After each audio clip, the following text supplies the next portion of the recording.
Badlands. Explain those Badlands. That's a hell of a name.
All right. Good afternoon, everybody. Welcome to Geopolitics with Ghost. I'm your host, Gordon McCormick, aka the Ghost of Base Patrick Henry. Today is October 28th, 2025.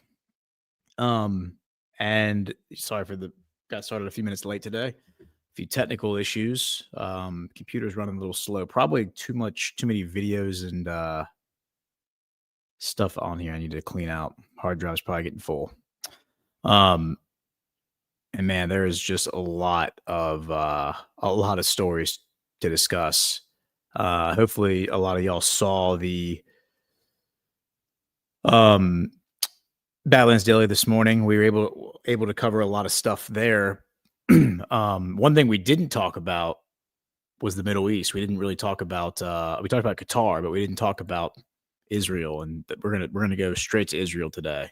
Start there because there's some breaking news from Israel. And this is something that I think we saw coming.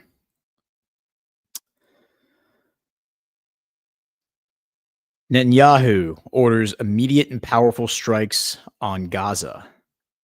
Shocker. Let me just get the comment section up here and make sure that no issues with the chat. All right. The article reads, Hamas says it has halted the transfer of bodies of deceased hostages, citing ceasefire violations by Israel. Israeli Prime Minister Benjamin Netanyahu on Tuesday ordered a new round of immediate and powerful strikes on Gaza. The announcement was made shortly after Israeli troops allegedly came under attack in the south the Palestinian enclave, right on the heels of Netanyahu's orders. Hamas said it would postpone the handover of the body of another deceased Israeli hostage scheduled for today due to violations by the occupation. According to the Palestinian militant group, the body was recovered earlier in the day during search operations in one of the tunnels south of the Gaza Strip. According to Israeli media reports, apart from the strikes, Netanyahu also ordered the IDF to expand its zone of control in Gaza. The PM is now reportedly discussing the move with senior U.S. officials. The incident that preceded the new flare-up reportedly occurred in the southern Gaza, the southern Gaza city of Rafah earlier in the day. Israeli troops stationed there came under small arms attack and returned fire, while some reports indicated Israeli artillery was shelling in the area. Okay, so again, this is just not surprising. This is exactly what I thought was going to happen, and here we are. I'm going to pull up. There's a few videos that I want to pull up because, let's see, not there. We had some information about Netanyahu from Netanyahu that he put out, and that would be over the weekend. He said this: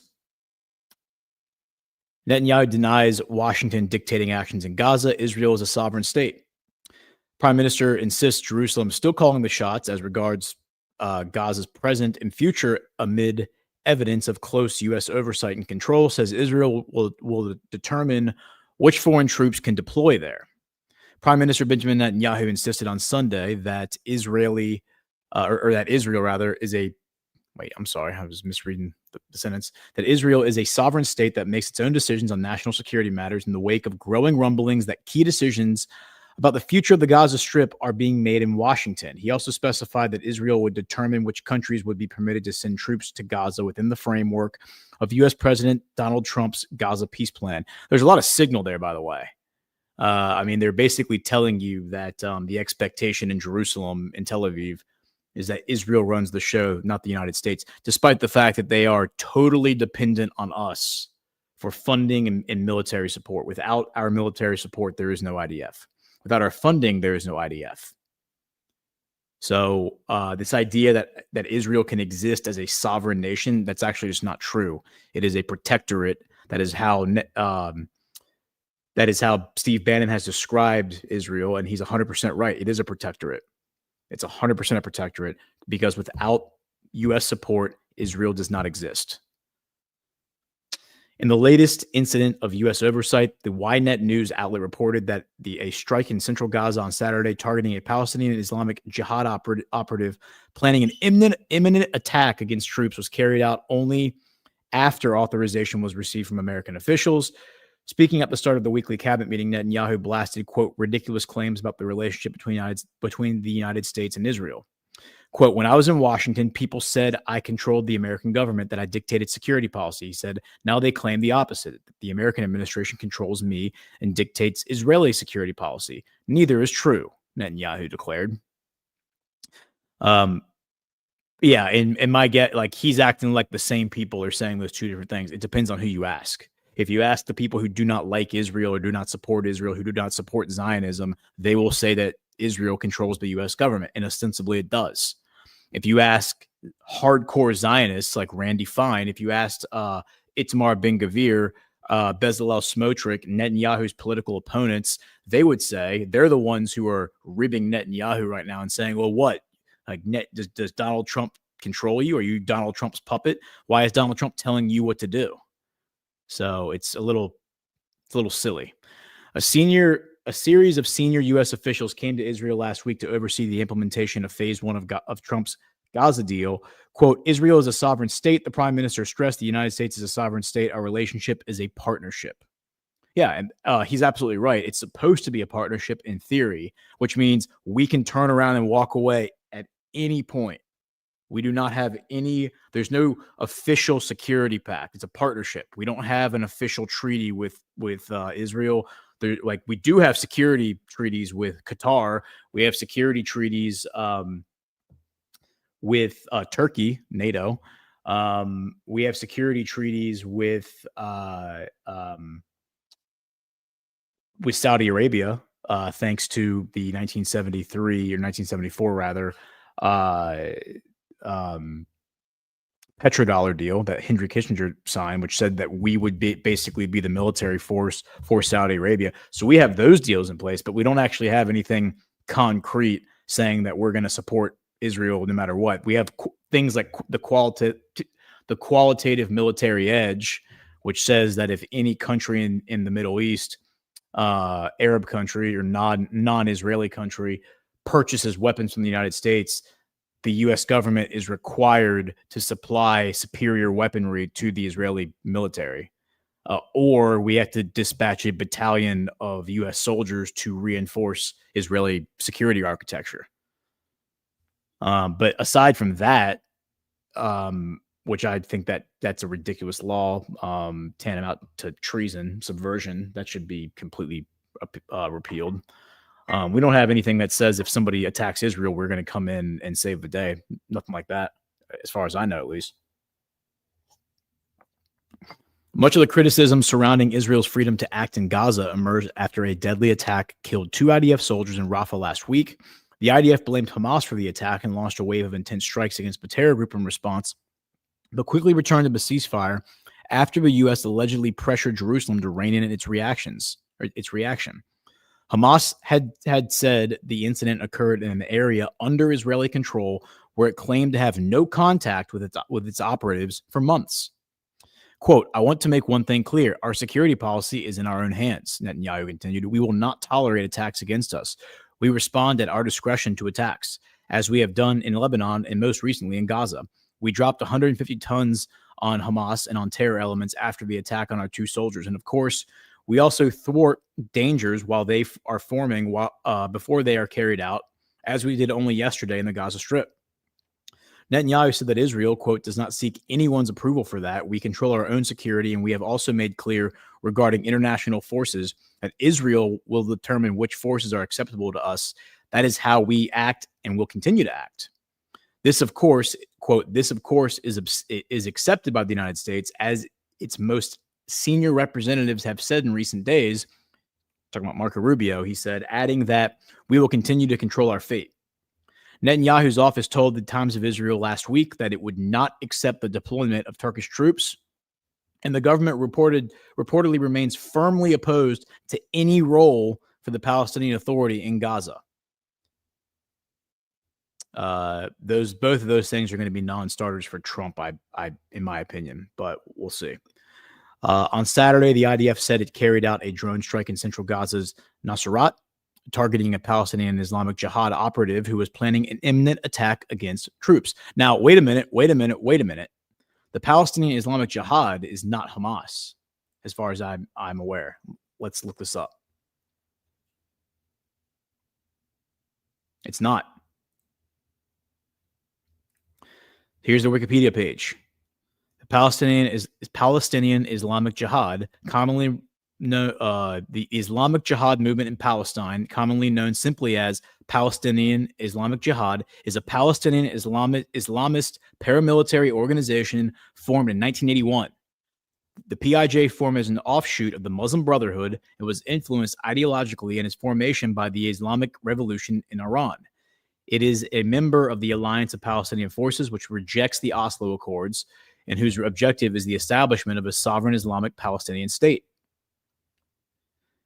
It calls for the military destruction of Israel and rejects a 2-state solution. It calls for the military. The organization's financial backing has historically come mainly from Syria and Hezbollah. Okay, well, Hamas was formed in 1988. It says right here, allies include Hamas. Although, is that true? Because, and then look, its opponent is the Palestinian Authority, designated as terror groups in all of these countries. The Five Eye countries all designated as a terrorist group. Yeah, I'm a little skeptical that this is. I'm a little skeptical about what's going on here. I think that some of these gangs that Netanyahu has armed are getting a little rowdy, and they're all basically being described in the media as Hamas. But I need to see some proof that this is actually Hamas. I'm not seeing it, not yet, at least. So I want to go back to the news brief because I have some videos here to play. Okay, so here is the. This is Netanyahu, I believe, from Sunday, and he's speaking in Hebrew, so I'm going to read what he's saying. So first, he's being asked. What I'm reading right now is a reporter asking him a question, and they say President Trump said earlier in an interview 2 years ago, I think they meant 2 days ago, that Israel will not annex the West Bank because I gave my word to the Arab states.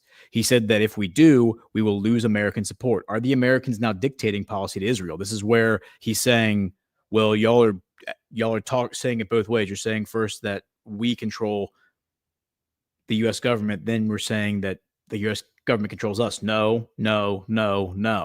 The anti-Zionists are saying that Israel controls the U.S. government, and Israeli media is saying that they're ribbing, they're trying to bait Netanyahu because Netanyahu has an enormous ego and he can't handle being called a puppet. So the minute he's called a puppet, he's going to prove he's not. And again, I think Trump is using all this to his advantage. Okay, so they say, what is your response? He says, that's what you always say. I deeply appreciate President Trump's support, both in wartime actions, in my decision to enter Gaza City, and in his efforts to rally the Arab world to rescue and free our hostages through our military pressure and his diplomatic pressure. And we brought back 20 living hostages, something no one believed would happen. And now, in the position we are taking, including tonight's conversation with Marco Rubio, by the way, the only reason that happened is because Trump basically grabbed Netanyahu by the scruff of his neck, squeezed as hard as he could, and said, you're going to stop attacking Hamas and you're going to sign the peace deal to get the hostages back. Netanyahu told Trump he didn't want to do that. He was given the 20-point peace proposal, the one that he ultimately ended up agreeing to, the night before he went to the UN to deliver his address. Steve Wickoff and Jared Kushner said they spent 2 hours in his hotel room going over the deal with him, like the fine points of the deal, the proposal. The next day, Netanyahu woke up and went to the UN and basically held two middle fingers in the air and said, I ain't going nowhere. We're going to do whatever we want to do. And if that means a war with Iran, that means a war with Iran. If that means a war with all of Arabia, that means a war with all of Arabia. Like, sit on this and twirl, basically, is what he said effectively. All right, let's get back to the video.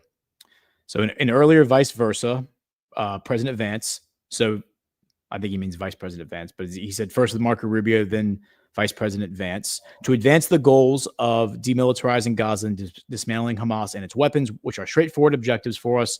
So that's what matters. I think there is something significant about the cooperation between us, between partners, which I believe is a tremendous blessing for the state of Israel. We are an independent nation. Okay. So then we get this spokeswoman from, you can see back here in the background, it says State of Israel Prime Minister's Office. They call it the PMO.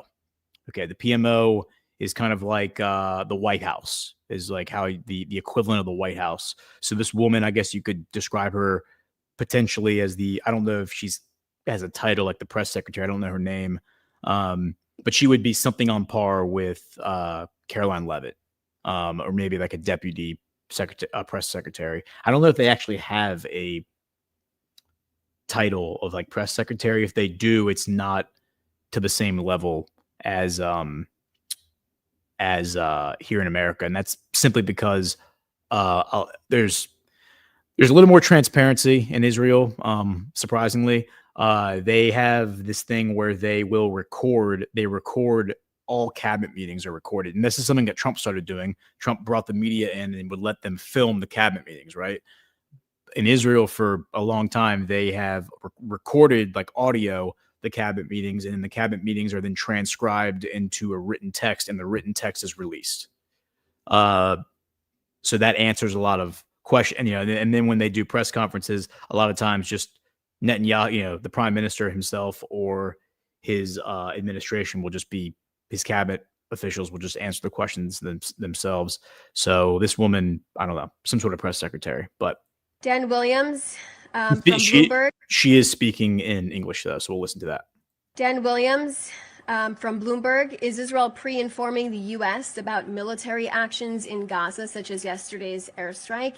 If so, doesn't this risk compromising tactical secrecy, speed, and efficiency? So the Prime Minister has made it very clear today, Dan, that Israel acts as the independent state. And if there is any type of threat to our soldiers, any imminent threat, Israel will do what it takes to defend our soldiers and our citizens here. But the United States and Israel are in full coordination as we take steps inside of this plan that we are upholding, we are committed to, we are following.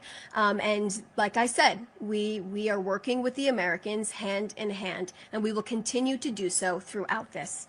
And also the incredible partnership between the President Trump, and Prime Minister Netanyahu. Like I said, we just had a week of their team visiting us to focus on this plan, to focus on what's going on inside of the Gaza Strip. Okay, so remember what I said I think I said it on Friday on this show. with Trump taking off to leave for his Asia trip. I said, Daddy's leaving the house for a little bit. Expect shenanigans. Expect the shithead teenagers to throw a party and burn the house down while he's gone. Because this is what happens every time Trump goes on a foreign trip. The sociopaths at the State Department take it upon themselves to start a war or to piss off the wrong, to piss off an ally, to be disrespectful to the Saudis, to do something that is flagrantly against the interests of President Trump, undermine his messaging, undermine his agenda, work against the interests of the American people. It's just what the State Department does. The State Department is the enemy of the American people. It's the enemy of mankind, and frankly, in my opinion. That doesn't mean there aren't good people at the State Department. I've known people who've worked at the State Department, but those are much lower level people. They don't have control over policy. The people who are running the show, the CIA, they have an agenda, and their agenda basically is every country in the world, every government in the world answers to them, and any government in the world who becomes troublesome or dissident finds itself with a knife at its throat and its willing successor standing over its dead corpse. So anyway, let's go look at.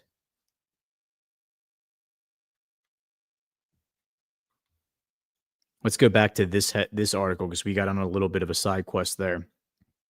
This is when we were looking at it says on Saturday, the IDF said it carried out a drone strike in central Gaza's Nusrat, targeting a Palestinian Islamic Jihad operative who was planning an imminent attack against troops. Now, the video that we just watched of that woman was from I think Sunday.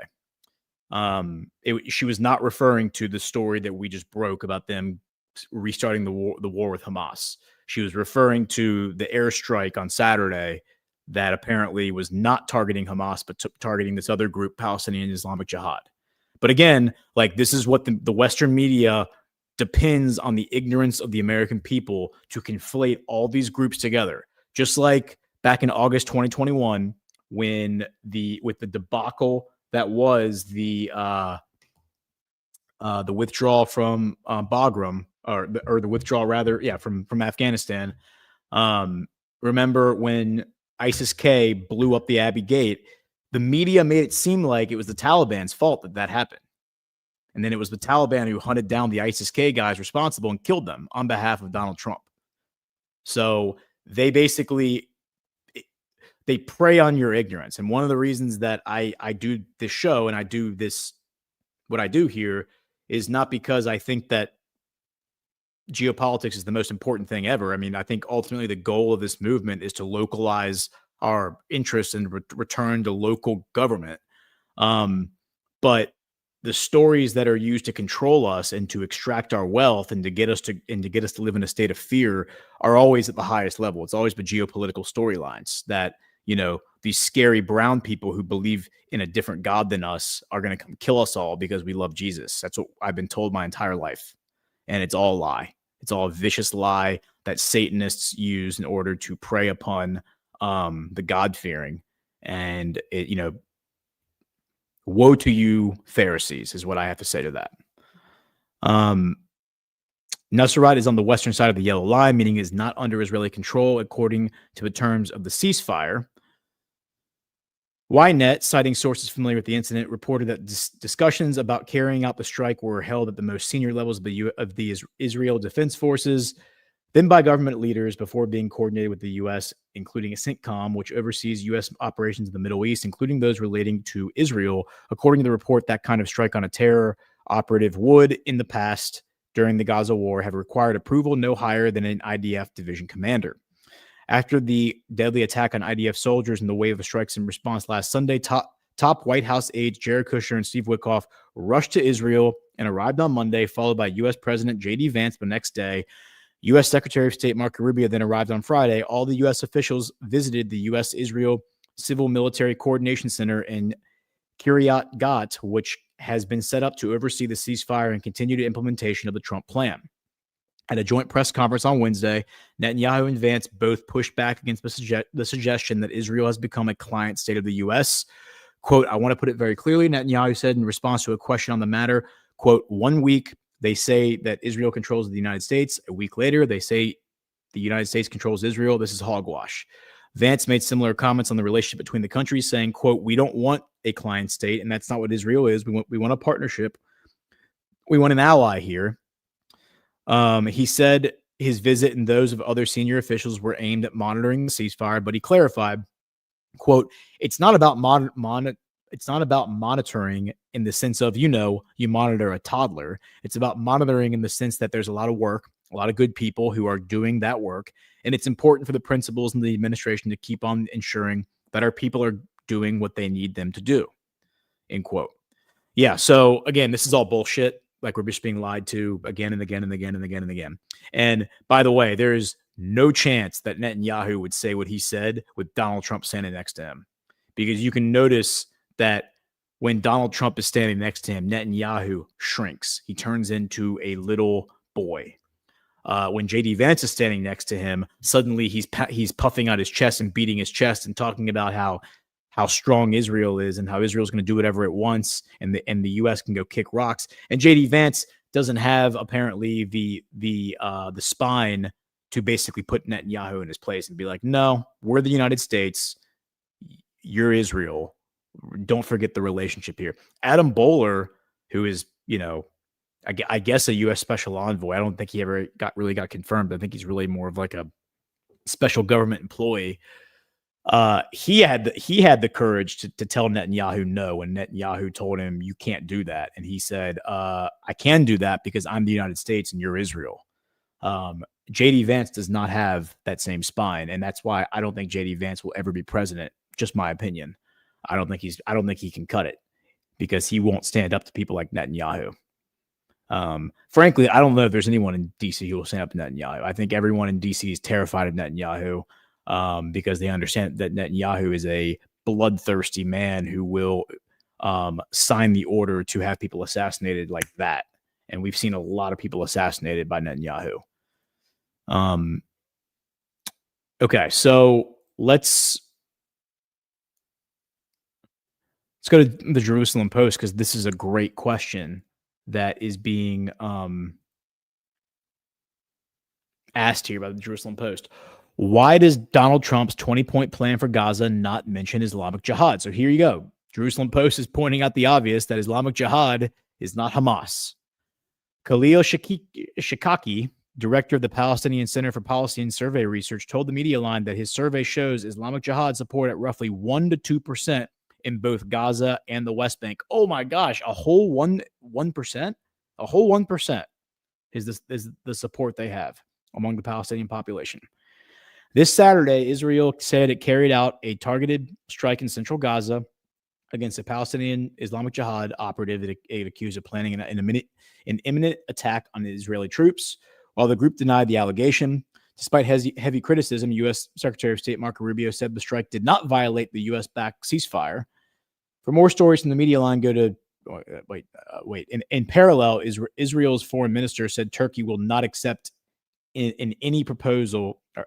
Turkey will not be accepted in any proposed international force for Gaza, highlighting Israel's insistence on vetting who enters the Strip, while U.S. officials reiterated that no American troops will go into Gaza, with roughly 200 U.S. personnel supporting from outside. And then it goes on to explain the background of Islamic Jihad. Quote, it says, in interviews with the media line, two specialists, Danielle Garofalo, analyst of Islamic rebels and armed groups, and Eric Scare, senior researcher at Norwegian Institute of International Affairs, explained how PIJ's ideology, structure, and battlefield behavior diverge from Hamas, and why that matters in both Gaza and the West Bank.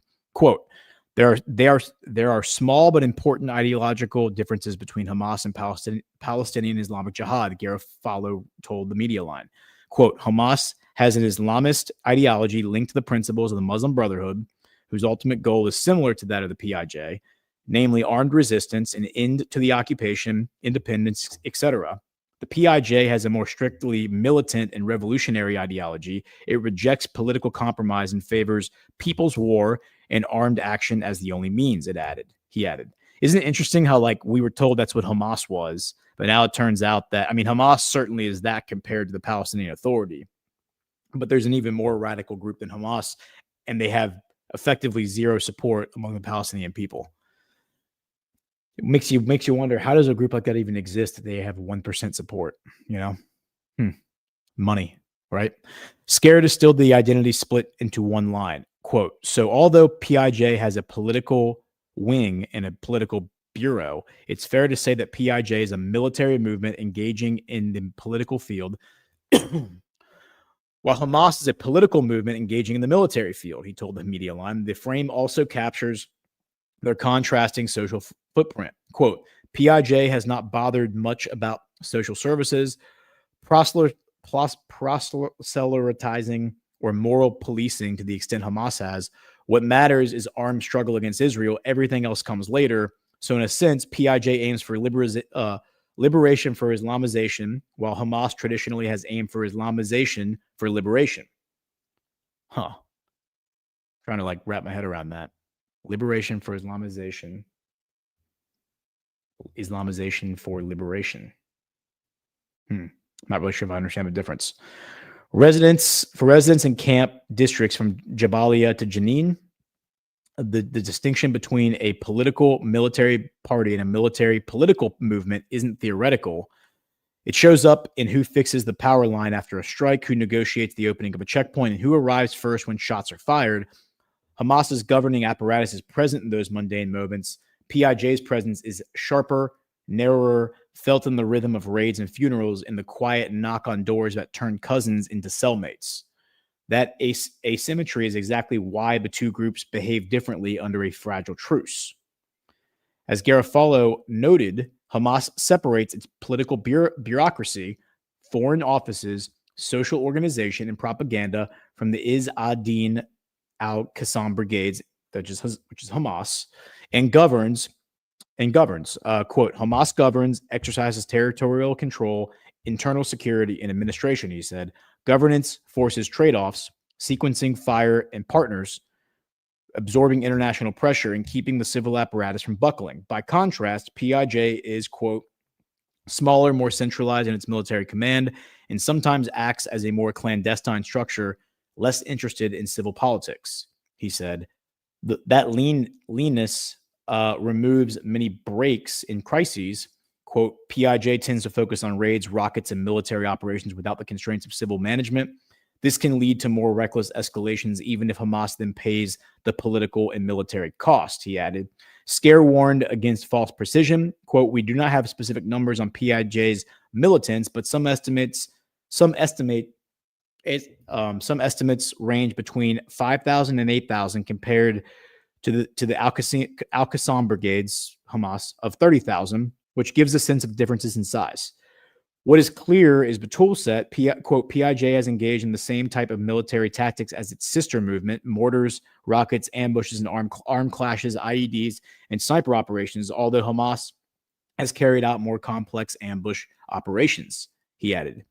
On Tehran, Scare stressed ideological independence versus material dependence. PIJ is not Shia or followers of any communist line, referring to Al-Khamenei, the Ayatollah of Iran.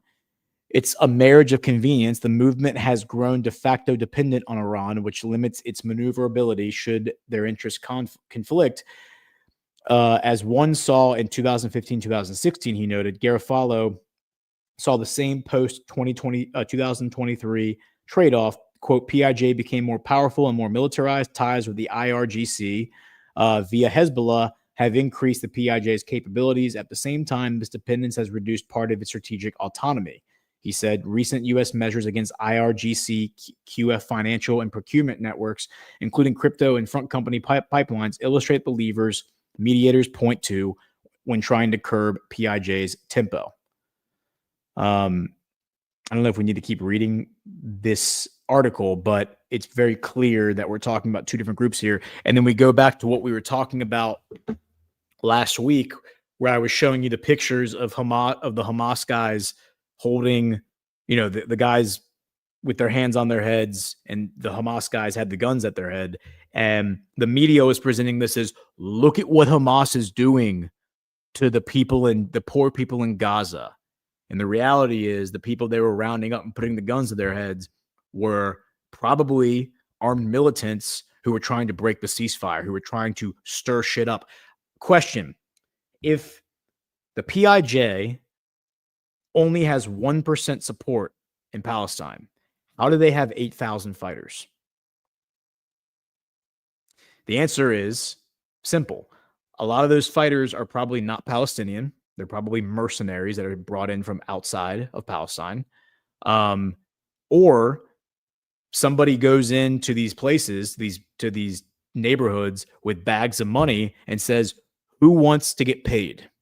And then I've actually spoken to guys from special forces operators from high value target teams. These are the HVTs. These are the guys who go into compounds and extract terrorists alive so they can be questioned. And they've told me that I spoke to two of them. I think it was 2 years ago, 3 years ago. And they told me that two guys, they were together when we were speaking. We spoke on the phone. And they told me that one of them spent 10 years in Iraq and the other one spent 10 years in Afghanistan, I believe. And they said that both of them said that in 10 years of going into these compounds and pulling out these terrorists, never one time did they find any evidence of a Muslim living there. And they said basically what these guys do is they go into these very, very poor neighborhoods and they find these towns and they find basically the village idiot. They find like the outcasts, the people who are not socially accepted by their peers, and they recruit those people to come fight in their gang, or they just hand out cash. And, a $20 bill US goes pretty far in a place where people like don't have really anything. And they basically just go out and they hand cash out, and people are willing to do some pretty unsavory things for a little bit of money. That's how this stuff all works. And by the way, I'll remind you that in 2018, 2019, Netanyahu was giving Hamas $32 million a month to continue their operations, to support them so they could continue to engage in militant operations against the IDF. And he is under investigation for that right now by the Israeli government. Okay, so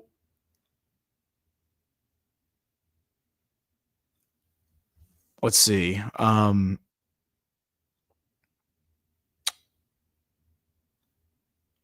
It looks like, so here's like Vived.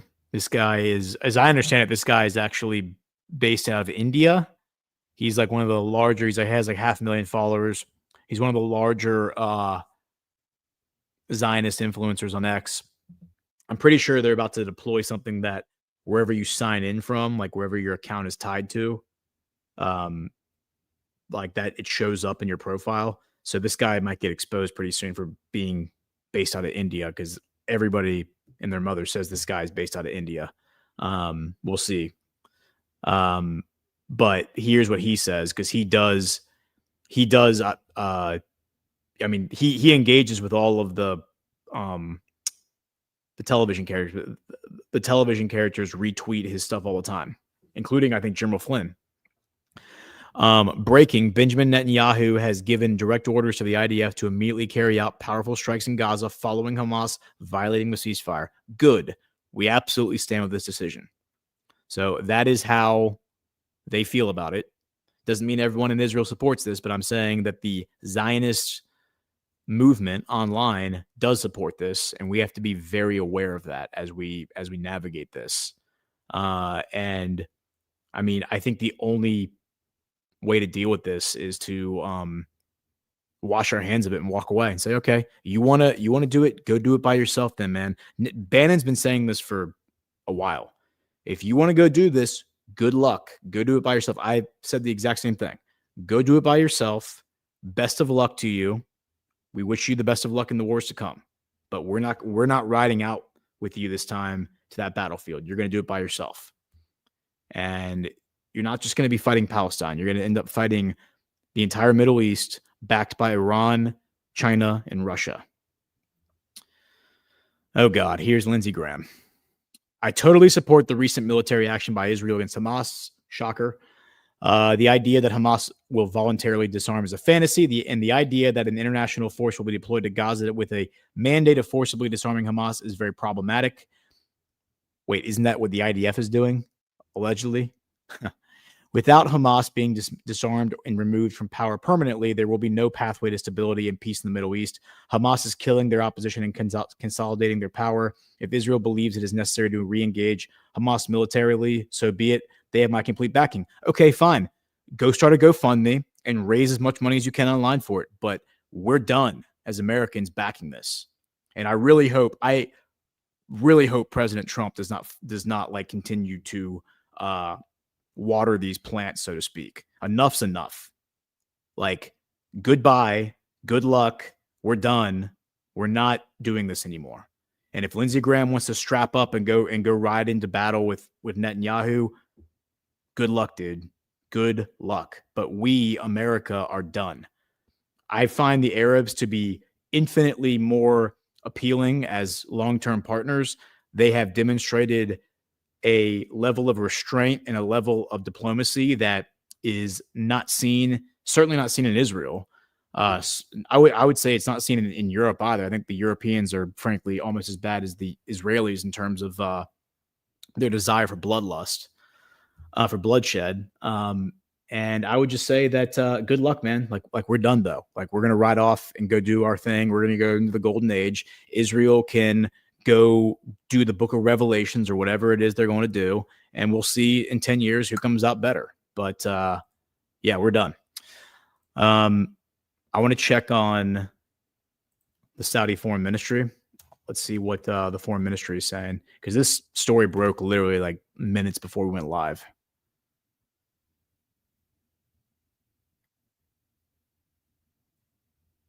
Well, that's an interesting.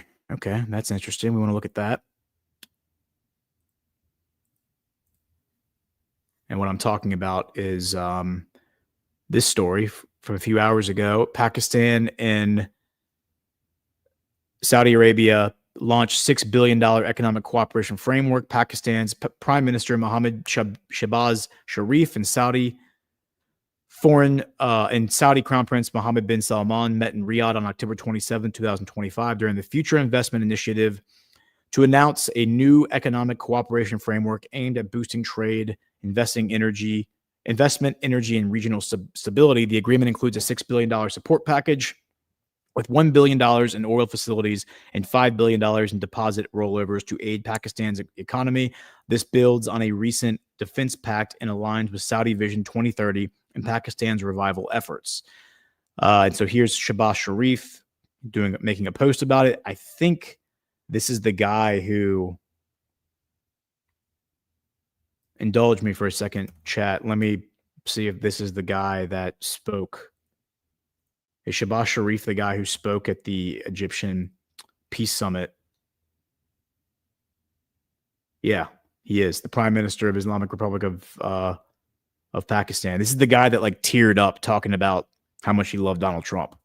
And I'll remind you that Saudi Arabia recently signed what effectively is an Article 5 treaty with Pakistan saying anyone who attacks Pakistan has attacked Saudi Arabia. Anyone who attacks Saudi Arabia has attacked Pakistan.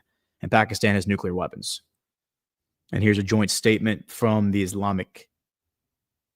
Kingdom of Saudi Arabia, and the Islamic Republic of Pakistan. I'm going to, just give me a second. I'm going to toss that on the mind map. I'll deal with it later. But I always like to capture those because they're dated and they're put together well. Also makes it easier to read. But let's come over here and just kind of skim through it and look at the high level. So this first paragraph is them just introducing one another, and they both have long titles. This framework is based on the two countries' shared economic interests and reaffirms their mutual desire to strengthen trade and investment relations to serve their common interests. As part of the framework, several strategic and high-impact projects will be discussed in economic, trade, investment, and development fields. strengthening cooperation between the two governments, enhancing the pivotal role of the private sector, and increasing trade exchange between the two countries. Priority sectors include energy, industry, mining, information technology, tourism, agriculture, and food security. Both sides are currently studying several joint economic projects, including signing a memorandum of understanding for electricity interconnection project between the kingdom and Pakistan, in addition to a signing of a memorandum of understanding for cooperation in the field of energy between the two nations. That's interesting because Pakistan is a nuclear country. And also I'm going into the memory bank here, but I'm fairly certain that if I go to Google and I type in Saudi Arabia, Pakistan, electric dam project, I'm going to get like 5 hits of like 4 or 5 different projects they've built in the past couple of years.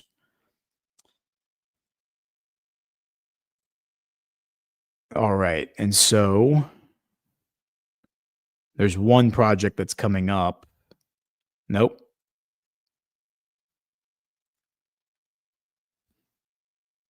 Yeah. So we have this one from April of 2023. Saudi provides $240 million for Pakistan hydropower dam. So Saudi Arabia will provide a $240 million loan to co-finance Pakistan's multi-purpose Mamand Dam project, a major hydropower complex being built in northwest of the country, statements from both sides said on Friday. Now, the reason that the electricity interconnection is interesting is because of this. Let's go look at Google Maps. So Pakistan, this is where the revenge of geography is important, which General Quas always tells us, like, read that book, because if you understand geography, you'll understand what's happening. Okay, so you can kind of get a sense of the topography here. Basically, the high point is up here in Jammu and Kashmir. You have this giant plateau, the Himalaya plateau up here. It's like 30,000, 35,000 feet in the air. Planes don't even fly over this area. They have to fly around it because it's so high up in the air. Okay, so this is the high point here in Western China. Okay, and then there's a valley that runs. You can see the green right here. There's a valley that runs and it brings water down into Tibet, right? Or I'm sorry, it brings water from Tibet into Islamabad and Pakistan. And then here at the bottom of you have this nice valley right here in Punjab where Delhi is. And this is a very, very like historic, fertile part of India. Like a lot of Indian history and Islamic history as well comes out of this area right here. And that's why Jammu and Kashmir are historically just very, very significant. Now, you'll see that Pakistan is basically just a giant valley that leads down to the Arabian Sea. So you can kind of see how this topography kind of winds right here. So everything west of this little ridge that runs down to the coastline is just arid desert, which is Afghanistan. So you go to Afghanistan. I've never been there, but CanCon has, and I've talked to him about it. And I've seen pictures and videos. Very arid, dry place. Okay. East of this mountain ridge is, you see all the rivers. Here's one river. Here's another river. I mean, you get 1, 2, 3, 4. What is it? 5. I'm all these rivers that lead down to the coast. There's a lot of flowing water, which means there's going to be a lot of fertile land. There's going to be a lot of green. There's also going to be a lot of opportunity to develop electricity because they have flowing water. What does Saudi Arabia not have? It doesn't have any rivers. Okay, so Saudi Arabia doesn't have. They have oases. They have oases. You know, they have water underground that they have to access through wells. Now they're building a canal system to bring water from the Red Sea inland, and then they're going to use that to irrigate so that they can grow greenery in the desert. And we're already seeing that happen. There's greenery, like grass now growing in parts of the desert that we've never seen it grow before. and that water can be desalinated and turned into potable drinking water, but it's not going to be flowing fast enough to generate electricity. This water coming down out of the Himalayas is going to be flowing fast enough to do a hydroelectric power dam, which is why they're building all these dams right here. And so it makes sense that if you're going to connect Saudi Arabia to Pakistan, and I'm sure the UAE and Oman will probably be benefactors as well. You're going to connect them electrically with like interconnection. You're going to generate power. My speculation is we're going to see power generation from the Pakistan side. That's going to feed the Saudi side. They're going to get electricity from Pakistan, and Pakistan's going to get oil money from Saudi Arabia, as well as their diplomatic leverage, because they have a lot of diplomatic leverage around the world. So that is really interesting. The article that I showed you before, why isn't it doesn't want me to look at that one? That's weird. Huh. Okay. So that one I was just showing you, the $240 million project. There's another one that the Google won't open up, but it's from 2025, right? 2024 rather. Pakistan seeks $3.5 billion in financing for, and for some reason they're saying it's not a safe connection, which they do this all the time. But for the Diamir Basha Dam project, that's the one I was looking for, the $3.5 billion one. And so if I go to it's the Wikipedia, here it is. It is a concrete-filled gravity dam in the preliminary stages of construction on the river Indus between Kosatan district in the Khyber Pakhtunkhwa and the Diamir district in Gilgit-Baltistan, Pakistan administered Kashmir. So this is a hydroelectric power dam built in Kashmir. It says upon completion, the Diamir Basha Dam will produce 4,800 megawatts of electricity through hydropower generation, store an extra 10.5 cubic kilometers of water for Pakistan that will be used for irrigation and drinking, extend the life of Tarbela Dam located downstream by 35 years, and control flood damage by the river Indus downstream during high floods. And anyone who's taken like a survey of Western history course knows that the Indus River Valley is one of the most important river valleys in early human civilization, and that's the river valley we're talking about. So anyway, point is that Pakistan and Saudi Arabia have been putting these pieces in place for a while. Now that was another little side quest, because what I'm interested in is what does Saudi Arabia, have they said anything yet about this Gaza thing? My guess is they haven't, but okay, so here's their, because they normally play things pretty close to the chest until they decide to make public statements. So they're meeting with Montenegro. They're meeting with Guyana. Oh, this is notable. Meeting with Guyana. Huh. With Venezuela looming in the background. That is very, very notable. Here's the Prime Minister of Palestine. So Prime Minister of Palestine was there earlier today. That's definitely notable. The Saudi Omani Coordination Council. Okay, so there they are meeting with Oman. I mean, this is all just this is one day. Look how much they accomplish in one day. So here's yesterday. He's meeting with Sharice. There is Mauritania, which is the Western Africa. Albania, which is Eastern Europe. Rwanda. Oh, look at that. Is that Paul Kagame? That is Paul Kagame. Interesting. And I assume that this is all because they're doing this future investment initiative meeting that all these leaders are just happen to be in Riyadh. That's why they're able to knock them all out. Why is there WrestleMania trending? Let me see what this is about. Okay, never mind. That's just weird that WrestleMania was trending while I'm scrolling X. Yeah, so they haven't issued a statement yet on this whole Israel attacking Gaza thing. My guess is that they're coordinating with everyone. They're talking to Qatar, they're talking to UAE, and they're all going to come out together with a joint statement. Probably talking to Trump. They're probably saying, all right, Trump, we told you that we were done. That if this nonsense happens, that we're done. And that's why I think Trump might just say, he might put his hands in there and say, you know what? Do what you got to do, boys. If y'all need to go in there, go in there. Let's see if the Turkish foreign ministries. Turkey normally is a little more trigger happy with they're a little more shoot first, ask questions later.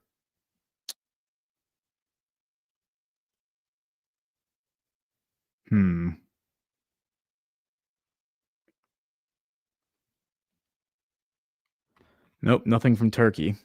Doesn't look like. Okay, well, it is what it is. It's a fresh story. Like I said, it broke, minutes before we went live. So, all right, let's pivot away from Palestine. We will wait and see what comes of that. And let's take a break. Come back. We're going to talk about Trump. Geopolitics with Ghost.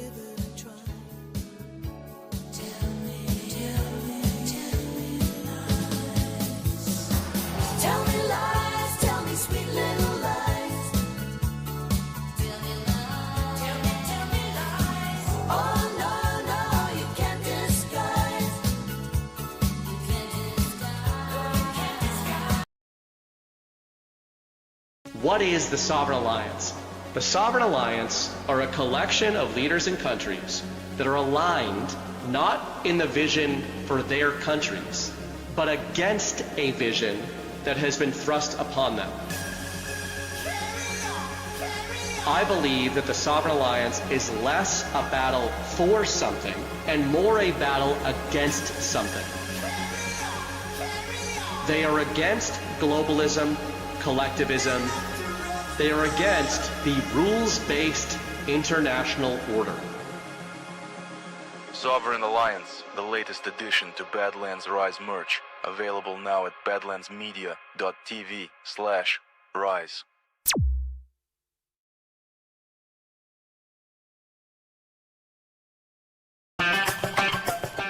They say confidence starts with a smooth skin. And baby, Soft Disclosure Lotion delivers. I swear by this stuff. Like, I kid you guys not. This is the first lotion I've ever had in my entire life that, like, I don't get ashy after I put it on. Any part of my body. Like, my hands are always dry, and my hands have not gotten ashy without, like, rinsing them through water and washing them with soap since I started putting Soft Disclosure on. Like, it is Black Man approved. I kid you not. Black Man approved. You heard him. And let's be real. If it can handle his hands, it can handle anything. Feet are like, they get so dry, like the heels of them, it'll just kind of like flake off. Like, but with Soft Disclosure, once you put it on, like it starts to absorb it. Yeah, he went there. Don't worry, we won't show you his feet, but trust us, they're smoother too. Soft Disclosure Lotion is made with aloe, goat's milk, honey, and our exclusive oil blend that actually restores your skin barrier. Visit softdisclosure.com, use code BADLANDS, and get 15% off.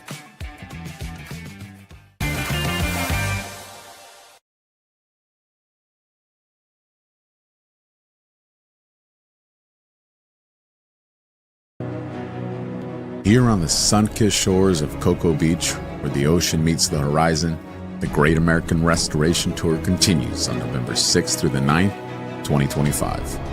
Badlands Media gathers patriots like you, not just to talk, but to rebuild. From truth-telling panels to unbreakable bonds, we're restoring the soul of our nation, one conversation at a time. This is the heart of the Space Coast, where the rockets defy gravity and dreams touch the stars. Feel the thunder of innovation that powers America forward. Together, we're not just healing the past, we're blasting off into a brighter tomorrow. A future where truth prevails, families thrive, and America leads once more. Join us in Cocoa Beach. Get your seat or your virtual stream pass now at badlandsmedia.tv/events. Launch is imminent, and you don't want to miss this liftoff.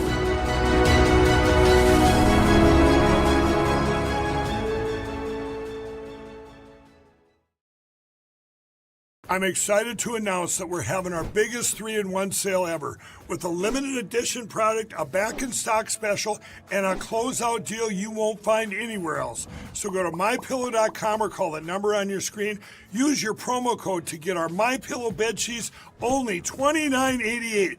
Any color, any style, any size, even kings, regular $119.98, only $29.88.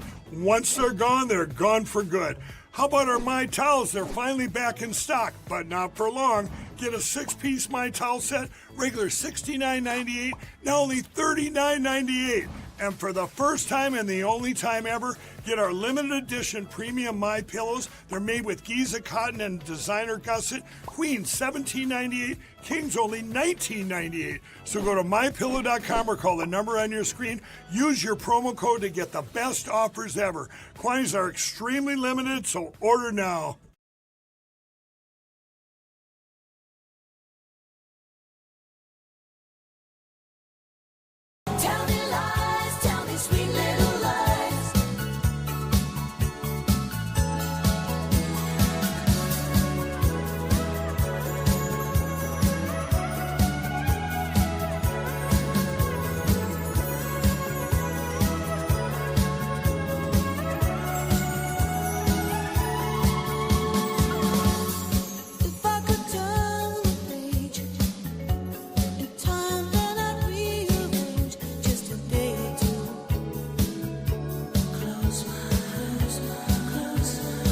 All right, welcome back to Geopolitics with Ghosts. I'm your host, Gordon McCormick, Ghost-based Patrick Henry. We are in the second hour now, and we have actually a few more. There's a few more stories that just published about this, so we're going to hit these before we move on, because this is important breaking news, I think. Okay, so we have J.D. Vance has weighed in on this. This is from the Times of Israel. Note the time. It was published at 8:57 p.m. I believe they're 6 hours ahead of us. 6? Is that right? Yeah, 6 hours ahead of us. I think Israel is 6 hours ahead of us. So that would be 2:57 p.m. our time, Eastern time. It says Vance downplays current Israel-Hamas flare-up, says ceasefire will hold. U.S. Vice President J.D. Vance tells reporters that the Gaza ceasefire will hold despite today's exchange of fire between Israel and Hamas. Quote, there are going to be little skirmishes here and there. We know Hamas attacked an IDF soldier. We expect the Israelis are going to respond, Vance says. Now, again, the reason I wanted to share this, that's kind of it's a very short and sweet little report. But again, JD, have you done your homework, brother? Because the Israeli media already reported that it wasn't Hamas that attacked. It was the PIJ that attacked, a distinctly different group. And then here is Hamas. Remember, that story was reported, was published at 8:57 p.m. Okay. 4 minutes later, another report is published, 9:01 p.m. Hamas claims, so it was published 7 minutes ago. Hamas claims it's not behind attack on IDF forces in Rafah, says it's committed to ceasefire. Hamas asserts that the organization has no connection to the incident in Rafah in which IDF troops came under fire, adding that it is committed to the current ceasefire. The statement adds that, quote, the criminal assault by the occupation army in several areas of Gaza constitutes a serious violation of the ceasefire agreement. The attack is a continuation of a series of violations in recent days. Excuse me. The Palestinian terror group demands that the mediators pressure Israel to stop the dangerous violations. I don't know, man. That seems like a pretty reasonable request from a terror group. Israel has accused Hamas of a series of truce violations, including the attack in Rafah, the extended delay in return of hostage bodies, and the staging of the recovery of a hostage body yesterday. And so this corresponds with what is being reported that, so here's Reuters, because that's Rafah. This attack on the IDF soldiers reportedly happened in Rafah, which is the southern part of, like the very southern part of Gaza. Gaza City is in the northern part of Gaza. And now Reuters is reporting that Israeli planes strike Gaza City after Netanyahu orders powerful attacks. So now we have the IDF bombing a city in the north part of Gaza after an alleged attack against an IDF soldier in southern Gaza. And Hamas is saying that's not our guys. Those are not our guys attacking the IDF. All of this feels like a bunch of and all of the Israeli surrogates, including Lindsey Graham, within minutes of this all breaking, are on X saying, we support this 100%. Move, move, move, move, move. Wouldn't the prudent thing to do be to slow down and stop and be like, all right, let's wrap our arms around what actually happened here before we just start shooting first and asking questions later? Maybe if they had done that after October 7th, a lot of lives would have been saved. If they had said, how exactly did this attack on October 7th happen? Oh, maybe it's because a stand-down order was given. Maybe it's because funding from the Israeli government was given to certain people, Hamas or whoever, to do this attack. I'm just shaking my head in disappointment, but not surprised. I'm not surprised at all. And I don't see anything from, of course, I don't see anything from the White House yet. I do see some things from Trump, True Social, not on that situation, but I think it's worth watching. So here's Trump from 3 hours ago. Oh,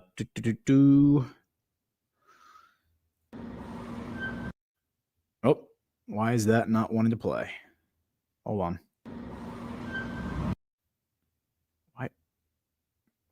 True Social does not work well in the Brave browser. That's one thing I have learned.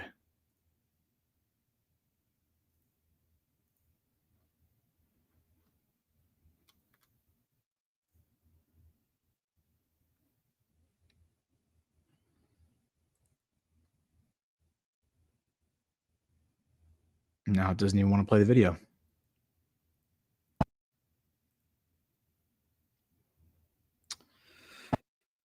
Devin Nunes, you got to get this cleaned up, bro.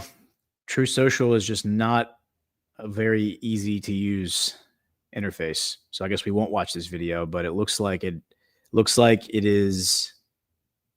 Those look like F-22s. If I'm not mistaken.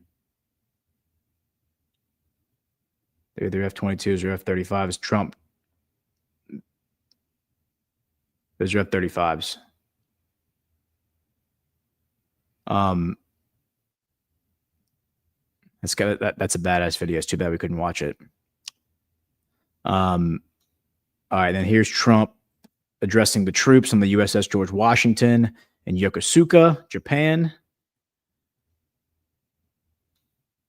And then here is greeting the Japanese Prime Minister Takaichi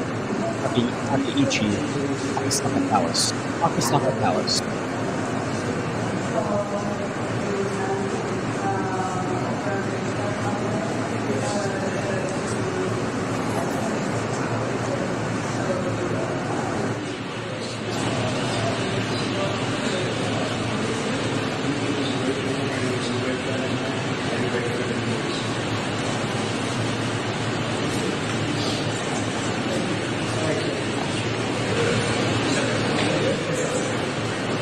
I gotta say, bros, I like her.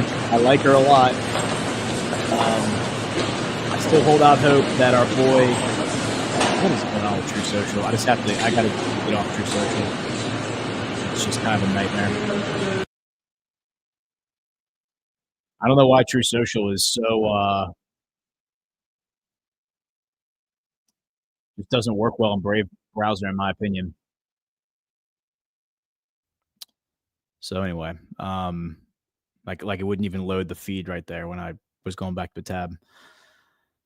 Okay, so now let's look at Sanai Takaichi, and of course, Chris Paul just sent me a really interesting looking article about Venezuela that I really want to dig into, but I told y'all we'd talk about Asia, so let's talk about Asia. Because we really didn't get a chance this morning on Badlands Daily to talk about Trump's forthcoming meeting with President Xi.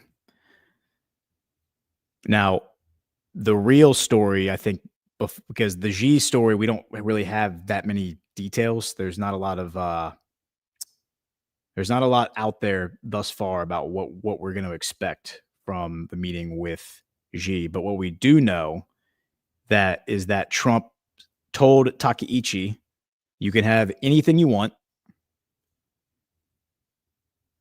It says Trump offers anything you want to Japan's new prime minister. The U.S. president has pledged to support Sanae Takaichi during his trip to Tokyo. U.S. President Donald Trump has promised sweeping support for Japan and its new prime minister, Sanae Takaichi, amid the intensifying rivalry with China in the Indo-Pacific. Trump hailed Japan as an ally at the strongest level during his visit to Tokyo on Tuesday, noting that the longtime U.S. ally was set to purchase a large amount of new military equipment and expressing confidence that bilateral ties would become stronger than ever before. I just want to let you know, anytime you have any question, any doubt, anything you want, any favors you need, anything I can do to help Japan, we will be there, Trump said. And that's him saying, pick up the phone and call me, which the State Department hates it when Trump says that. They hate it. They hate the idea that Kushner and MBS text each other on WhatsApp. They hate that. They told Kushner in December 2016 to stop doing that. And he said, okay. And then they just kept doing it. They want all communication between the White House and its surrogates and foreign governments to go through them because they want to be able to monitor everything so they can figure out how are we going to subvert the Trump agenda. And that's exactly why Trump and Kushner and Wickoff like to pick up the phone and just call directly. Really pisses off the State Department when they do that. And I love that. Takaichi, a hardline conservative who assumed office last week, thanked Trump for mediating a dispute between Thailand and Cambodia for his unwavering commitment to peace and stability in the region. The leaders also signed a cooperation agreement on rare earth and critical minerals, as well as a pledge to work toward a new golden age of the U.S.-Japan alliance. Trump signed a similar deal with Australia earlier this month, aimed at countering China's dominance in the rare earth market. Japan has hosted American troops since the end of World War II and remains one of the largest buyers of U.S. weapons. In recent years, Tokyo has increased its defense budget and begun arming its navy with long-range cruise missiles. The U.S., Japan, and South Korea regularly conduct joint naval drills, drawing condemnation from China and North Korea, who view such maneuvers as provocative. So I want to, before we get into, I want to look at this article about what you should know about Takaichi, because I think we should learn a little bit about her. Like the way that I've approached geopolitics is I want to learn about the leaders. I want to learn about the characters, the television characters, because ultimately, in my opinion, diplomacy is all about interpersonal relationships between the leaders. If two leaders get along, with two countries tend to get along. If two leaders don't get along, then that's when things historically go towards war. But before we do that, there's a great X post that I saw last night, and then I saw somebody in Daily send it. I think either Rumble ranted it or sent it to me. So let's pull that up.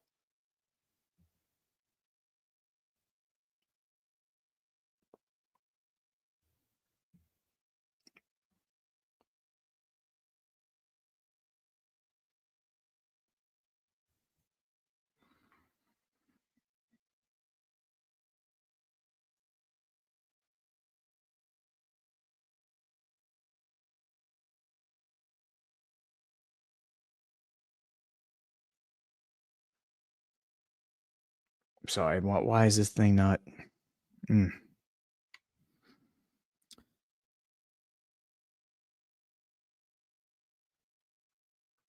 Stand by for processing. Here it is. Just waiting for it to load. Hopefully the stream is not running slow. Hopefully it's just my computer's ability to flip between tabs. Okay, so this is from Shanaka Anslem Pereira. And he writes, I thought this was a really interesting write-up, and so that's why I want to read through it. October 26, 2025, a day America became an empire. While you watch TikTok, the United States just executed the greatest economic coup in human history. And I don't know if what he's saying here is 100% accurate. I just think I like to take in information.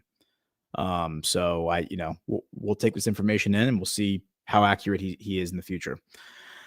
China controls 80% of rare earth processing, the neurons of every weapon system, smartphone, and AI server on planet Earth. One element, neodymium. Man, I don't know how to say. How do you pronounce this word, chat?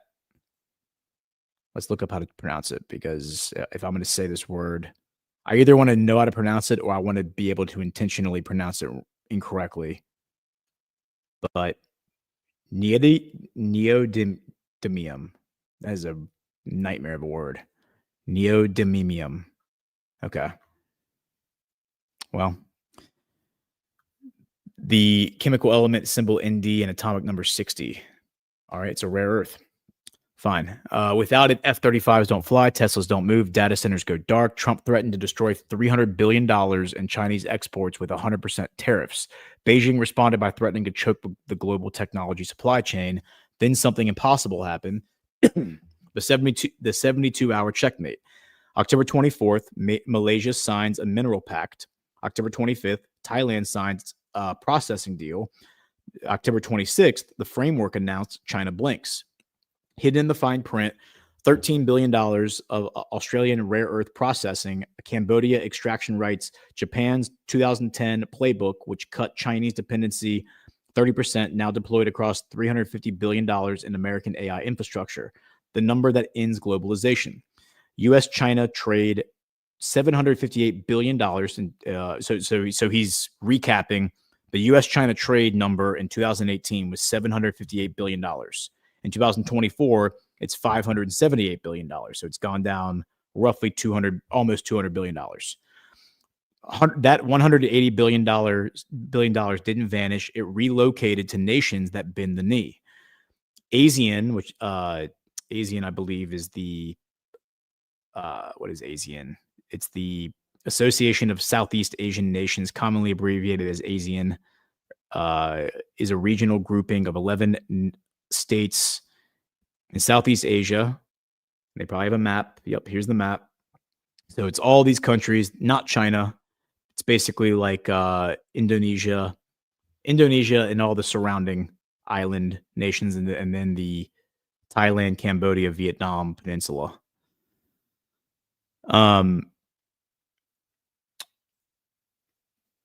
ASEAN trade up 20%. Chinese rare earth market share dropping for first time in 30 years. American supply chains rerouting in real time while Beijing realizes the trap.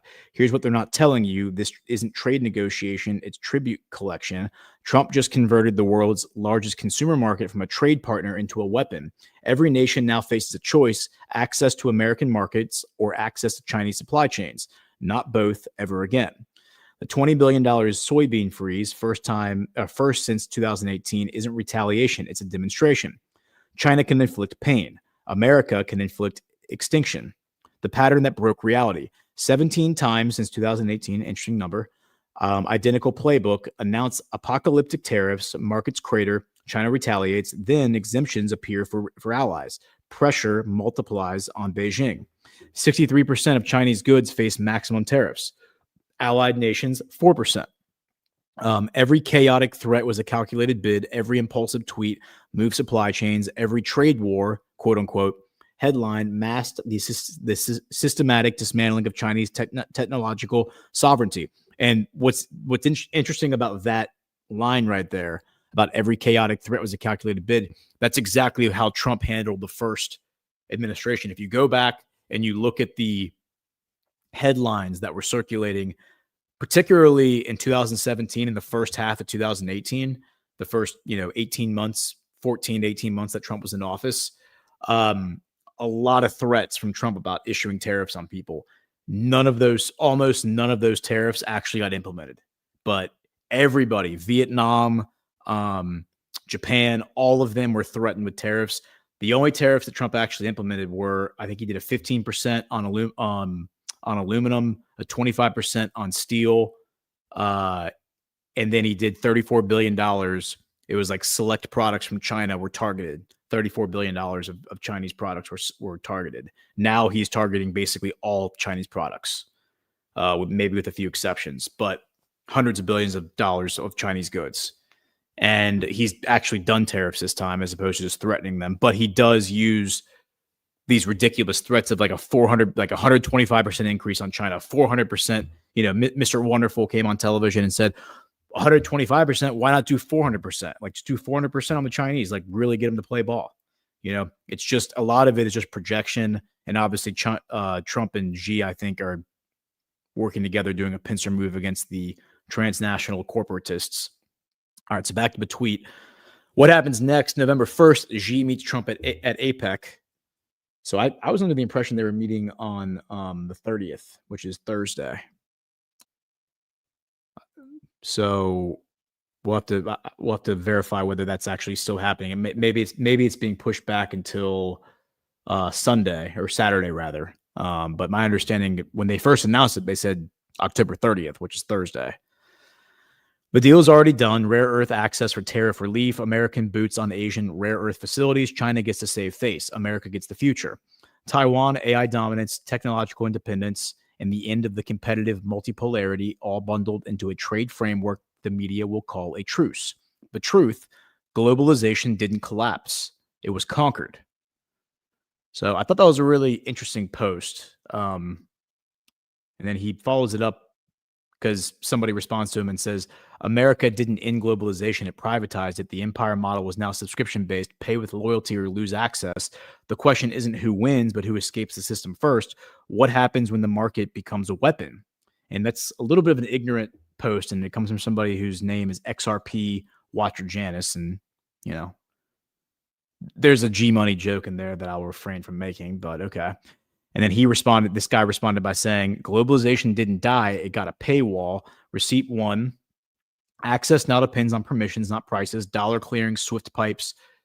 Swift pipes, I think, is referring to the Swift payment system of the Western banking system. And export licenses are switches Washington can flip. Ask any firm in the U.S., entity list, or a bank that touched a secondary sanction.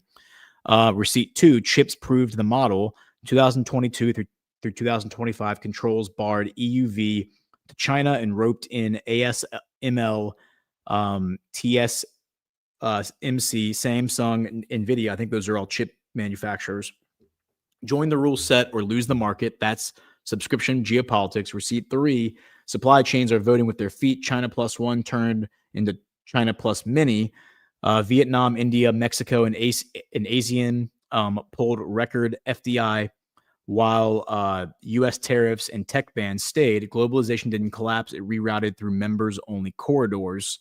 I don't know if I totally agree with that, but okay. Receipt 4, critical minerals are being repathed. China still processes the bulk of rare earths, but U.S., Australia, Japan projects, Linus, Texas, DoD contracts, allied pacts are building a non-China spine.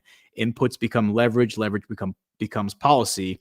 Receipt 5, markets are now instruments. When access is conditional, price is policy enforcement. The free market is a gated API. Conclusion, America didn't end globalization, it privatized it. The empire runs on logins, licenses, and loyalties. The real game isn't who wins, it's who can exit the system without going dark. Strategic question, when the market itself is a weapon, do you hold assets and infrastructure that still work after the switch is flipped? This guy, I think that felt like that was written by AI. I liked his first post, but that post felt like it was written by AI. And then this person responds back, says, you're right, the empire didn't end globalization, it just started billing for it. But that's not strategy, but that's not true at all. That's Dalio's phase 5 decay disguised as design, debt, tariffs, control loops. When fiat burns, access becomes currency. When trust dies, liquidity becomes freedom. Thank you, Bitcoin. Thank you, XRP. Thank you, Flare. What survives when the empire's API goes offline? The empire's API key premise, this is the guy responding to this. Markets today run on permissions. When access is the product, policy is the kill switch. Receipts, sanctions flip off whole countries from Swift and dollar rails. App stores, clouds, and DNS can terminate a business in one policy update. Export licenses decide who gets advanced chips and who does not. banks can freeze accounts long before any court rules. Strategy answer to, quote, what survives when the API goes offline, and, quote, build on protocols, not platforms. The exit stack, one, money, self-custody keys, not custodial IOUs, bearer assets settle without permissions. Let me just, yeah, see, like, I don't agree. Like, this was definitely written by AI, and it doesn't logically fully hold up, because the premise of what this guy is saying here, he's basically responding. He's almost like building on what this person said. It's almost like he took this person's post, put it into an AI, and then asked for the AI to spit out, a long form. And what this whole and I'm not a economic expert, but I think the premise that they're running on here is that the U.S. fiat dollar is going to remain in place, and I don't think it is. I think enough has happened over the past couple of years that the entire world looks at the U.S. dollar as a real problem, and unless something changes with the U.S. dollar and the way it is structured, there's no reason for China and Russia and everyone else to keep buying our debt.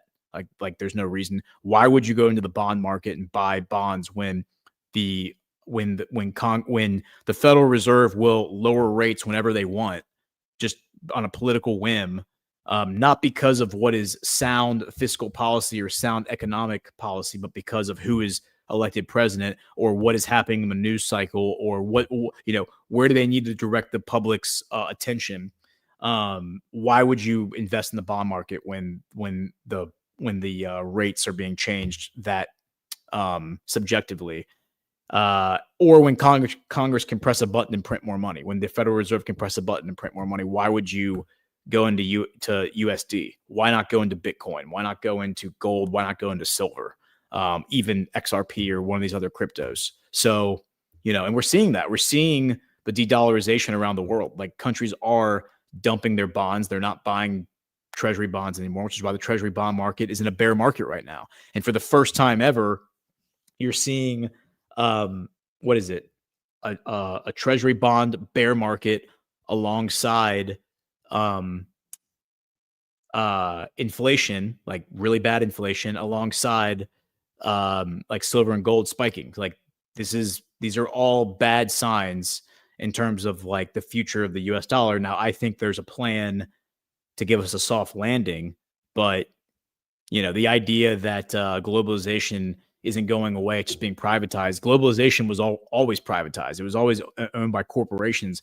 What's being done, or pincer moves are being run against these transnational corporations that basically go around to places where there are no regulations for the poor, and they can go to places like China and Vietnam and Thailand and get and create sweatshops and sew up Nike shoes for $10, pay somebody a penny a day or a penny an hour or whatever it is to make Nike shoes, and then they bring the Nike shoes to the American and European markets and sell them for $500 a piece. Like, that is what's being stopped.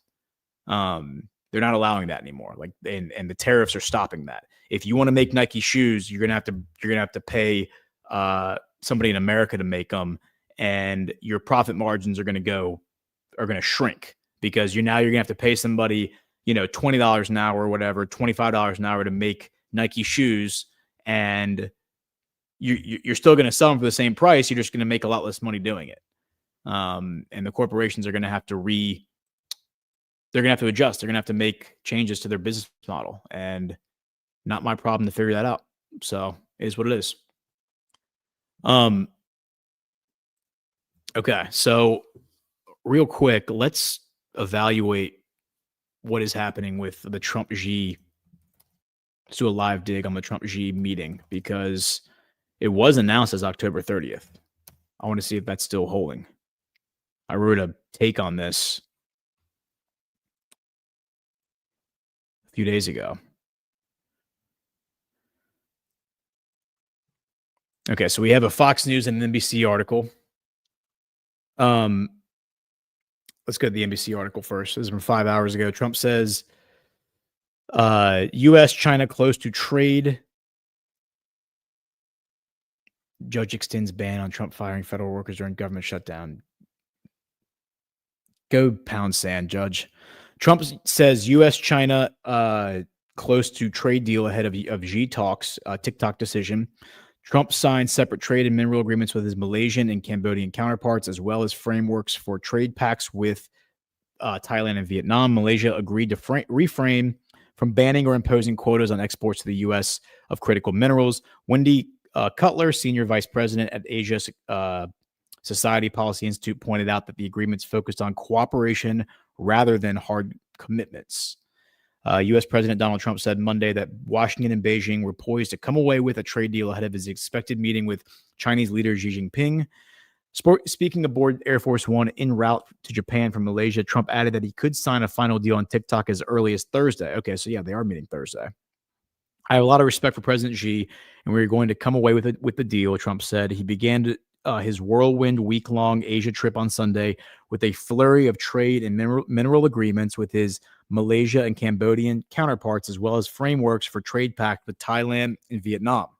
The four countries, part of an 11-member regional bloc called the Association of Southeast Asian Nations, ASEAN, pledged to remove trade barriers, provide preferential market access to U.S. goods, and increase purchases of American agricultural, energy products, and aircraft. They also agreed to cooperate with Washington on export controls, sanctions, and access to critical minerals, commitments that appear to strengthen Trump's standing in a region where Beijing has a growing clout. Wendy Cutler, senior vice president at Asia Society Policy Institute, that sounds like a Washington, D.C. think tank NGO, said the agreements focused on, quote, cooperation rather than hard commitments, with many important points considerably shorter than prior U.S. trade agreements. Quote, the U.S. can impose tariffs or terminate the agreement if it considers Malaysia in violation of commitments, Cutler added. Sounds good to me. In Japan, Trump is expected to meet Prime Minister Sanae Takaichi and the Emperor before flying to South Korea, capping the trip with there's a typo here. Capping the trip of the Asia Pacific Economic Cooperation, or APEC summit. Chinese Premier Li Qiang, I think I'm saying that right, who also flew into Malaysia for the 28th China ASEAN summit, stopped by Singapore, where he witnessed the signing of 8 agreements covering trade in the digital economy. Scant details. While the diplomatic momentum appeared strong, few details were released about the scope of the new trade frameworks. Under the agreements, Washington will keep a 19% tariff rate on most exports from Malaysia, Cambodia, and Thailand, while some products will face no duties, according to joint statements from the White House. Tariffs on Vietnam will remain at 20%, with some goods eligible for duty-free access, according to the joint statement. Vietnam, which recorded a trade surplus of $123 billion with the U.S. last year, that's ridiculous, also pledged to step up purchases of American products to address the trade imbalance. So that means, for those wondering what that means that last year, $123 billion left the United States and went to Vietnam. $123 billion. Okay? And that's because Vietnam, up until this year, had a 90% tariff on U.S. goods. If you wanted to go sell something in Vietnam, the government there charged you 90% tariff. I cannot believe that the U.S. government allowed that. It's insane. It makes me actually really angry. Malaysia agreed not to impose bans or quotas on U.S.-bound exports of critical minerals and to speed up development of its rare earth projects needed by American companies. The country, which sits on an estimated 16.1 million tons of rare earth deposits, has enforced a nationwide moratorium on the export of unprocessed rare earth materials since last year. Let me make this a little bigger. To develop its downstream industries and prevent resource exploitation, Thailand will ease tariff barriers on U.S. goods by accepting some American-made vehicles, medical devices, and pharmaceuticals, and by importing ethanol for fuel. It also pledged to relax foreign ownership restrictions for U.S. investors in the telecommunications sector. The agreements left open the possibility of additional product exemptions to be decided later, said Michael Wan, economist at MUFG Bank. He noted that sectoral tariffs on pharmaceuticals and electronics would remain key, as would questions over the legality of Trump's use of an emergency powers law to impose them. Yeah, I'm sure there's going to be a judge somewhere that's going to say, you can't do this. This is so mean. Asia should be allowed to steal the U.S. dollars. They should be allowed to do it. They paid good money to buy those politicians, and they should be allowed to reap the rewards. All right, here we go. Trump-Xi Seoul meeting. As Trump mingled with other leaders in Malaysia, U.S. and Chinese negotiators met on the sidelines of the ASEAN summit, where the bilateral talks yielded a framework ahead of an expected meeting with Trump and Xi in South Korea on Thursday. There you go, Thursday. So that guy, don't use AI to post your stuff on X, bro, because AI is wrong. They said November 1st. It's October 30th. Quote, markets are increasingly getting used to increasingly getting used to a punch first, negotiate second tariffs overture, said John Woods, chief investment officer at Lombard Odier. Chinese top trade negotiator Li Zhengang said Sunday that a preliminary consensus had been reached after, quote, very intense discussions on a range of issues, including export controls, fentanyl, and shipping fees. They should be allowed to flood the American market with fentanyl. They made those drugs. They should be allowed to sell them. The next step, he said, was for both sides to complete their domestic approval procedures. In an interview with CBS on Sunday, U.S. Treasury Secretary Scott Bessent said that Trump's threat of 100% tariffs is effectively off the table after a very good two-day meeting with Chinese officials. Speaking separately to ABC News this week, Bessent said the negotiations produced a substantial framework that could ease concerns among American soybean farmers over China's boycott. China bought more than half of the U.S. soybeans in 2023 and 2024, accounting for nearly $12.8 billion in 2024. But Beijing halted purchases earlier this year after Trump initiated a trade war. Bessent also told the ABC News that he expected China to delay its rare earth export controls set to take effect in the coming weeks by 1 year. Trump and Xi could consummate a deal to allow TikTok to continue to operate in the U.S., Bessent added. Quote, we believe both sides, after testing the other's boundaries, will likely make concessions again, said Ting Liu, China economist at Nomura, who expects the additional 100% tariffs on Chinese goods will, quote, surely not be implemented, end quote, with both sides likely to extend the existing tariff truce. In return, Liu added, Beijing may resume purchases of U.S. soybeans and ease the enforcement of its rare earth export controls.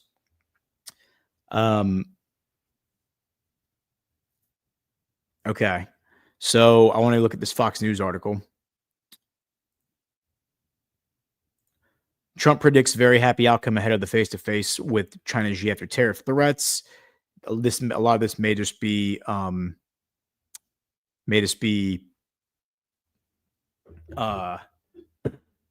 reiteration of what we just read, but maybe not. Okay, so President Trump predicted his meeting with President Xi will be beneficial amid ongoing trade negotiations between the two countries on his Asia trip. Quote, we're going to be going to South Korea and the following day meeting with President Xi. That's a big meeting, and I think it's going to work out very well, actually. Trump said during an event for business leaders at the U.S. ambassador's residence in Tokyo Tuesday. Okay, so going to South Korea. So he's going to be in South Korea tomorrow. He's going to say Beijing on Thursday. Meeting with President. No. So I guess my guess is he's probably meeting with Xi in South Korea, maybe. The White House said that Trump would meet with Xi Thursday during the Asia Pacific Economic Cooperation Summit. Yeah, I think that's in South Korea. So tomorrow he's probably going to meet then with President Lee of South Korea. President Lee, remember, is the guy who became president of South Korea back in June after the old president, President Yoon, was thrown in prison and charged with treason after the poop balloon war with Kim Jong-un. Remember, Kim Jong-un sent balloons into South Korea, provoked the South Korean president, President Yoon, who's a CIA cutout, in my opinion, to try to conduct a false flag against North Korea to stage what would appear ostensibly as a war, between, like breaking out, like North Korea attacking South Korea. But the military generals who he ordered to fire onto a position where the poop balloons were being launched from decided at the last minute not to fire the artillery shells. Meanwhile, President Yoon didn't get the memo, and he ordered, he imposed martial law. The artillery shells were never fired, and then he looked like an asshole holding the bag holder in the situation, and was then arrested and put in prison for treason. And apparently the reports are is that he's laying around on the floor in his underwear and refuses to get up to go to his interrogations because they're trying to interrogate him to figure out why the hell he did this. And my guess is the reason he did it is because the State Department probably controls him, the CIA probably controls him, and that they ordered him to do this. So then President Lee wins the election, comes in, Fox News, Lindsey Graham, Rick Scott, all the typical demons from the Republican Party are sitting there screaming about President Lee is a communist and he's gonna sell out the United States and he's gonna bring South Korea into the Beijing axis of influence, and we're gonna lose our foothold in Southeast Asia, and the world is ending, and we probably need to go to war with South Korea now, and whatever. And then it turns out President Lee actually loves President Trump and said that he's going to do everything he can to work with President Trump in every way imaginable, including signing a very, very lucrative and beneficial trade agreement with President Trump, which promised hundreds of billions of dollars of investment from South Korea into the United States, a 0% tariff on U.S. goods going to Korea, while what was it? Was it a 15% tariff of goods going from South Korea to the United States? And I think last year, I want to say we had like a $60 or $70 billion surplus, something like that with South Korea. So that meeting tomorrow is going to be big because it's going to prove all of these shills and the neocon Fox News Republican Party shills, these losers, as wrong. They're all liars because they said President Lee was bad for the United States. And I think tomorrow we're going to see President Lee is actually great for the United States, and he is part of the Sovereign Alliance, in my opinion. The White House said that Trump would meet with Xi Thursday, during the Economic Cooperation Summit. The meeting between the two leaders coincides with the two countries going head-to-head on issues, on trade issues. Tensions flared after Beijing announced October 9th it would impose export controls on rare earth magnets, which are used in products including electric cars to F-35 fighter jets. In turn, Trump said the U.S. would slap a new 100% tariff on all Chinese goods, which is scheduled to take effect Saturday. However, Trump sought to downplay any tensions and spoke highly of his relationship with President Xi in recent weeks. He also has expressed confidence both the U.S. and China will leave the meeting pleased and they will strike a deal. Quote, "I think we are going to come out very well and everyone's going to be very happy," Trump said Thursday. Trump and Xi have not met in person since Trump took office in January. They previously met in person in June 2019 in Japan. If I'm not mistaken, that was when Trump went to Japan, hung out with Shinzo Abe, rest in peace, and then went to North Korea or South Korea, traveled north to the DMZ, and then in that historic moment was walked across the DMZ by Kim Jong-un. And we're going to talk about Kim Jong-un before we get out of here. Trump departed for Asia Friday and so far has visited Malaysia and Japan. His final stop before returning to Washington is South Korea. Yeah, and see, that's where you're wrong, bucko, because, well, we'll save that for after we're done here. But that's where you're wrong, bucko.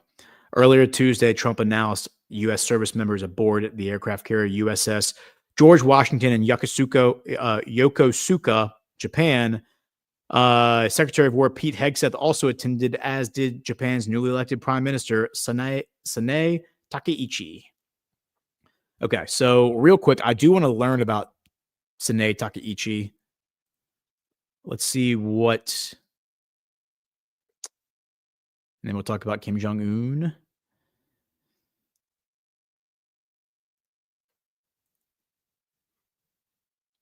Okay, so this is from RT. Everything you need to know about the Japan's first female prime minister. So progressive.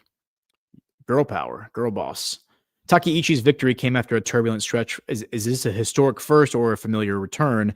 Takeichi's victory came after a turbulent stretch for Japan's ruling Liberal Democratic Party, weakened by consecutive electoral losses that stripped it of its majority in both chambers of the Diet. I think that's their legislature. In the party's backrooms, her win was less a surprise than a compromise.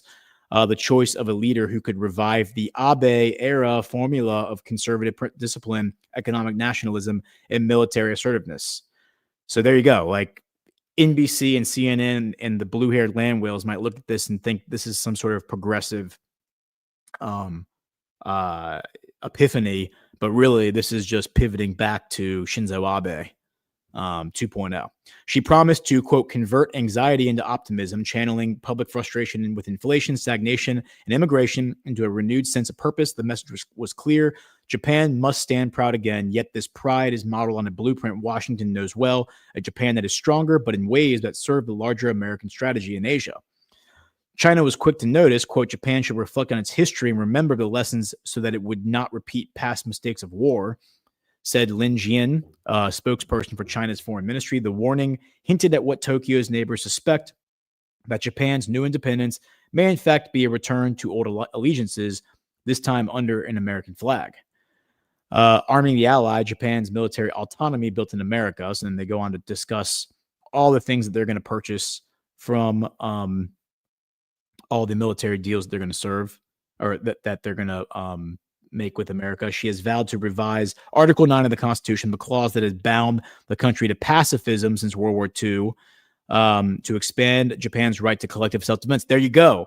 I speculated on that during Badlands Daily this morning. So Article 9 of their Constitution is the thing that says that they're bound to pacifism and can't have their own true standing army. They have a little bit of like a reactionary force, but in practical terms, that move means moving beyond a purely defensive posture towards a strategy of deterrence and even preemption. The shift began under Shinzo Abe, but now accelerates at an unprecedented pace. Japan is acquiring and developing long-range strike capabilities, including U.S.-made Tomahawk cruise missiles and AGM-158 JASSM systems, as well as its own Type 12 missile, whose range has been extended to nearly 1,000 kilometers. The Azuma-class helicopter destroyers are being converted to deploy F-35B stealth fighters, while new investments pour into cyber and space defense programs. That's interesting because the F-35 can take off and land vertically. So they're converting helicopter destroyers, which are not aircraft carriers, but they do carry aircraft, into F-35 stealth fighter carriers. Very interesting. Reflecting these ambitions, Japan's defense budget for fiscal year 2026 is projected at about 8.8 trillion yen, which is roughly 60 billion, the largest in its history, and a 4 to 5% increase over 2025. The goal is to reach 2% of GDP by 2027, meeting NATO's benchmark for a credible deterrent. That target remains ambitious for an economy burdened by debt and social spending pressures, yet it perfectly aligns with Washington's calls for greater burden sharing. Yeah, that means that we don't want to pay for your defense anymore, Mr. Japanese man. Okay, so I want to jump down to debt, dollars, and dependence. This is all in this is an op-ed, so this is all like opinion from this writer. If Japan's new defense posture is the muscle of Takeichi's project, its economic base is the brittle bone. The country enters this new era of strength weighed down by demographic decline, debt, and slow growth, a paradox for a nation that prides itself on discipline and efficiency. It goes on to give some economic figures. Real GDP growth is expected to hover between 0.4% and 0.7% through 2026, constrained by weak exports and flat domestic consumption. Trade tensions with the U.S., Tokyo's closest ally and toughest negotiator, have compounded the pressure. The recalibrated 2025 U.S.-Japan trade agreement kept tariffs on automobiles as high as 25%, underscoring how alliance obligations can double as economic constraints. Well, yeah, you can't just make cheap products and bring them to us and expect that we're just going to buy them. Sorry.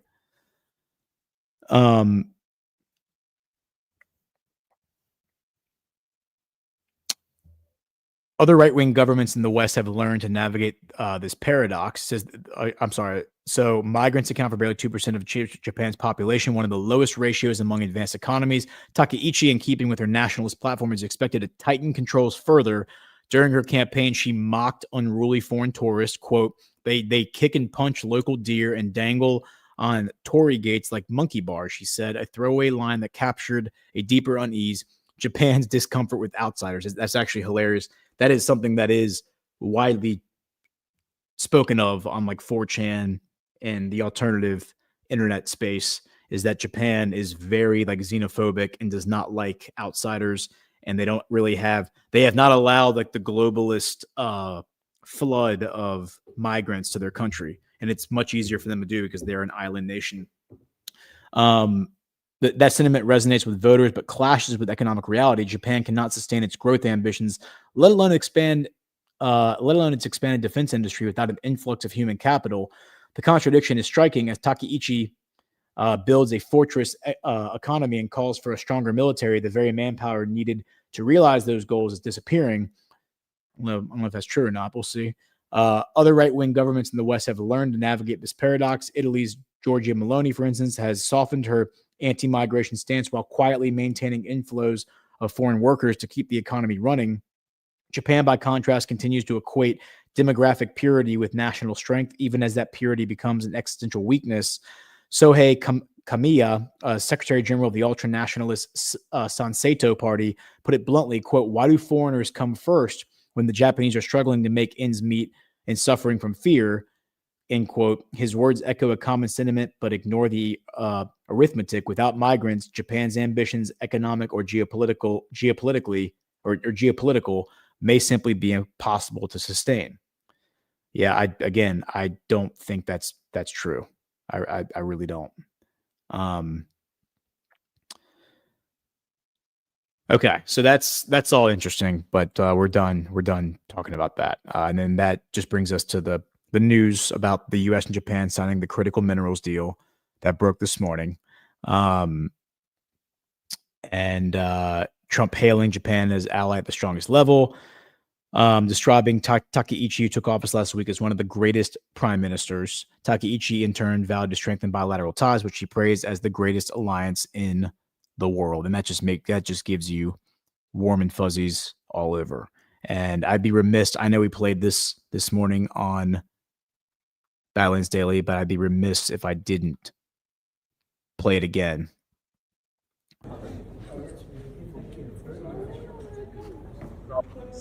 A golf bag signed by Hideki Matsuyama, the greatest Asian golfer in the world, winner of the 2021 Masters tournament, and made like a samurai sword in a glass case. And you can see a picture of Trump and Shinzo Abe with him holding the putter right there. That's probably from the first term, I would imagine. And then this is from the Badlands news brief. I encourage everyone to go read that. I explain here how Takaichi was replacing her predecessor, Shigeru Ishiba. And Ishiba, I think he only was in office for a year. He was run out of office. And I think the reason he was run out of office is that he failed on his mandate. His mandate, I think he was deployed by like the CIA or the deep state or whatever to make sure that Nippon Steel basically stole the U.S. steel and took away the steel industry from the United States. That was a deal that was negotiated last year, and that was supposed to be finalized in January. And then Joe Biden blocked it, devolution proof, and then Trump renegotiated it, and then pretty much like that turned into a hostile takeover of Nippon Steel from by U.S. Steel in the White House. And then Ishiba went running to the White House February 7th to try to like fix it, and he couldn't. And I think that's why he was run out of office. So I thought that was pretty great. But the big news, of course, is Oh, and we are going to talk about that Putin story before we get out of here. So we're going to go a few minutes over. That's okay. Is this one is Trump says he'd extend Asia trip to meet Kim Jong-un. I mean, this is a pure signal this is going to happen. And this aligns with what he said back in late August, early September, when he said, I do plan on meeting Kim Jong-un sometime sometime before the end of the year. I want to meet with Kim Jong-un. So this is his chance to do that, because Kim Jong-un is not coming to the United States. So he's got to go to Asia to meet with them. President Trump said Monday he would extend his visit to Asia this week if it meant meeting with North Korean leader Kim Jong-un, telling reporters aboard Air Force One that he got along great with Kim and remains open to another encounter. Quote, I liked him. He liked me. Trump said while en route to Japan, if he wants to meet, I'll be in South Korea. The remarks followed Trump's comments on Friday, indicating he would welcome another meeting with Kim, whom he first met in 2019. That's actually not true. He met him in 2018. If he'd like to meet, I'm open to it, Trump said, noting that North Korea has a lot of nuclear weapons, but not a lot of telephone service. Quote, he probably knows I'm coming, right? Yeah, I'd be open to it 100%, Trump said. And look, I don't think this isn't Allie Tucker's fault. She's quoting The Hill. Let me just verify that before I dunk on The Hill here. We deserve a better class of criminal. Trump's comments come after here it is, The Hill. Trump's comments come after he said Friday he would be open to a meeting with North Korean leader who he famously first met in 2019. No. And thank you, Allie, for including this picture, because while Trump did walk across the DMZ in June of 2019, he first met Kim Jong-un at the Singapore summit on June 12th, 2018, which is what this picture is right here. This picture is not in North Korea. This picture is in Singapore. So, we deserve a better class of criminal when it comes to these liars in the mainstream media. And it's really sad that we can't get a better class of criminal. And here's RT reporting on it. There's not really much more to say to it, much more to add to it than what we already read. But I really want to, I think what this means, though, is I think this means that Kim Jong-un is going to come to South Korea. And that makes sense because President Lee is open to Kim Jong-un meeting with Kim Jong-un. That was one of the reasons that the globalists, that was one of the reasons that Fox News and the neocons hate President Lee, is because they understand that he is sympathetic towards Kim Jong-un. So Kim Jong-un will be safe in South Korea as far as President Lee is concerned. President Lee isn't going to arrest him or anything like that. And that's going to be a major symbolic gesture for the supreme leader of North Korea to walk in to Seoul, South Korea, and not be arrested, because technically they are still at war with one another. They are operating under a ceasefire and have been since the 1950s. And so technically the North Korean supreme leader is a war criminal according to the South Korean government. There hasn't been a treaty yet, an actual treaty. There's a lot of talk about there being a treaty. There wasn't during the first term. And maybe we will get a hint of that this week. I wonder if we're going to see Xi meet with Trump on Thursday and then Kim meet with Trump on Friday. And maybe they're going to tease a peace treaty between North Korea and South Korea, which will formally end the Korean War from the 1950s, and maybe even the unification of the Korean Peninsula, one Korea. That would be incredible. And I think we might see that happen. Okay. The other thing that I wanted to just touch on real quick, because we talked about Venezuela. So if you want to know more about Venezuela and Colombia, I think we talked about Colombia on Friday on this show, but we talked about that on Badlands Daily this morning. And so, guys, hit the thumbs up if you've enjoyed this show. I appreciate y'all being here. Appreciate the support. So the two articles I want to hit real quick is this one first. We mentioned this on Badlands Daily. Maduro's days are numbered. Senior U.S. Republican. The Venezuelan president should flee the country, Senator Rick Scott has suggested. Rick Scott is obviously a demon if this is how he thinks. A leading U.S. senator has warned that Venezuela could soon face regime change and urged President Nicolas Maduro to flee as the U.S. military gathers forces off the South American country's coast. In an interview with CBS News on Sunday, Senator Rick Scott, who serves on the Senate Armed Services and Foreign Relations Committees, suggested that Maduro's rule is nearing its end. His days are numbered, Scott said, whether it's internal or external. I think something's going to happen, he said, suggesting that Venezuelan leader should head to Russia or China. Okay. When asked whether the U.S. is about to invade Venezuela, Scott replied that he would be surprised if that happens. Okay, really? I'm about to prove you wrong here, sir. The Florida Republican is a prominent Venezuela hawk who has also called who has called Maduro an illegitimate murderous dictator and co-authored the 2024 Stop Maduro Act, which offers a $100 million reward for information leading to the Venezuelan leader's arrest and conviction. Well, I would like to offer some information. He's in Caracas, Venezuela. Go get him. Rick, I want you, Rick. Go get on a plane, Rick, and go get him yourself. Tough guy. Yeah, this guy's a blowhard. And I'm so sick and tired of blowhard Republicans. I have no patience for them. I will call all of them demons. They all are of their father, the devil. And woe to thee, Pharisees, is all I would say to them. They worship the devil. They serve the devil. And they are not of Christ. And that is their problem, frankly. And so that brings me to this story. And I didn't actually anticipate hitting this one because I want to do the Chris Paul one. So we're going to hit a few headlines, but we won't dig super deep into it. The Miami Herald: Venezuela claims capture of CIA group, accuses U.S. of plotting false flag attack. Rick, did you have foreknowledge of this happening? The Nicolas Maduro regime said Sunday Venezuela has captured a group of alleged mercenaries with ties to the U.S. Central Intelligence Agency and accused Washington and Trinidad and Tobago of coordinating military exercises intended to provoke an armed confrontation in the Caribbean.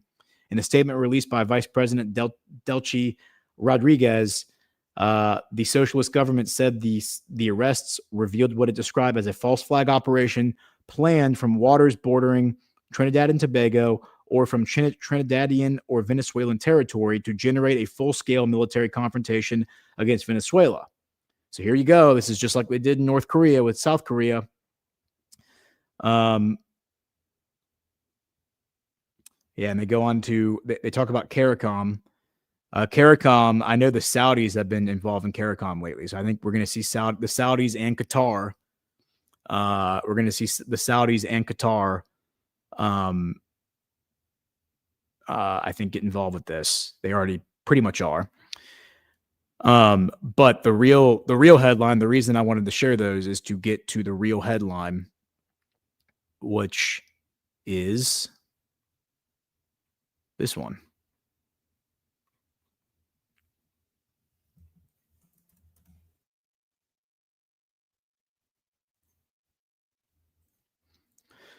Putin signs law cementing strategic partnership with Venezuela.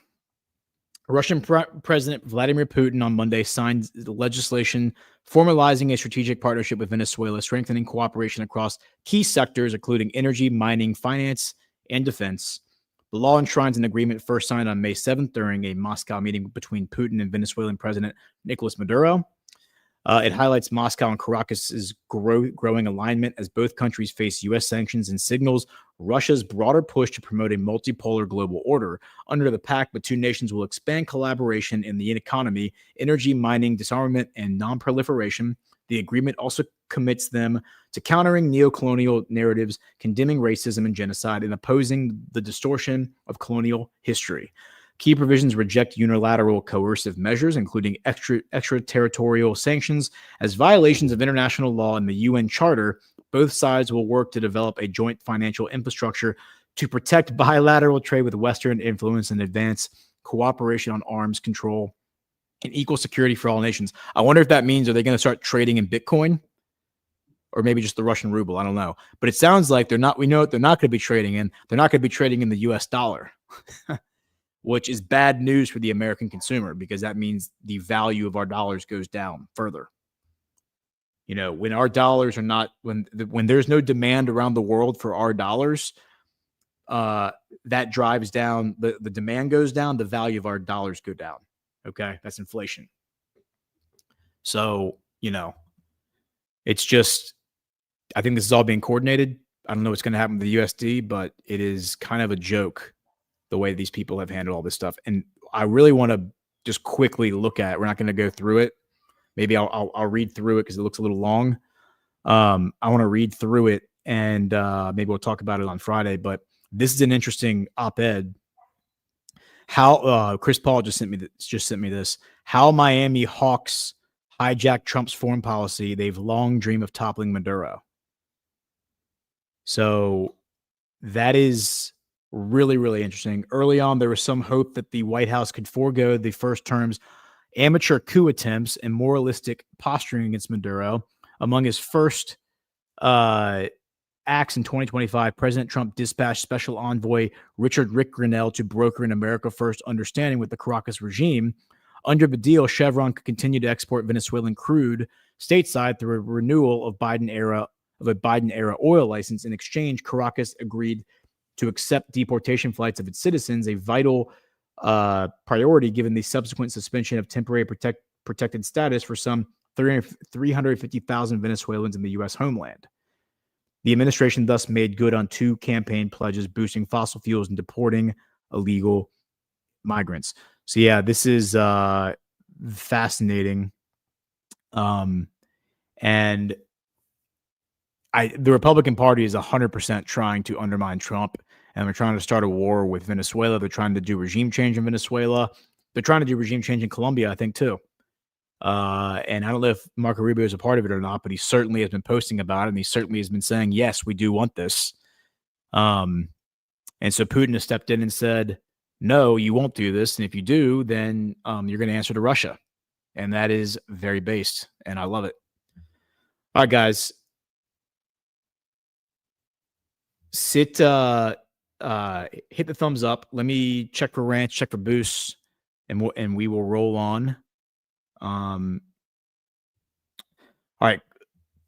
Chlora, man, I hope I'm saying this right. Chloranovna.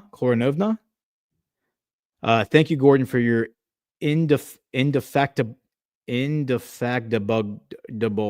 Man, you're trying to get me to trip up over my Irish tongue, aren't you? I appreciate it. I know what that word is. I just can't pronounce it. Work ethic, and for your knowledge. If you are still interested in Guyana, PEPFAR, please let me know. We'll catch the show on replay per usual. Yes. I messaged you on, if you're who I think you are, I messaged you on True Social. Chris Paul put us in touch. He sent me your message, and I do want to speak to you. You worked in Guyana, and you have some knowledge of Guyana. Come on, let's talk, and maybe if you're comfortable, either come on the show or you can just give me information, and I'm happy to convey whatever you're comfortable sharing.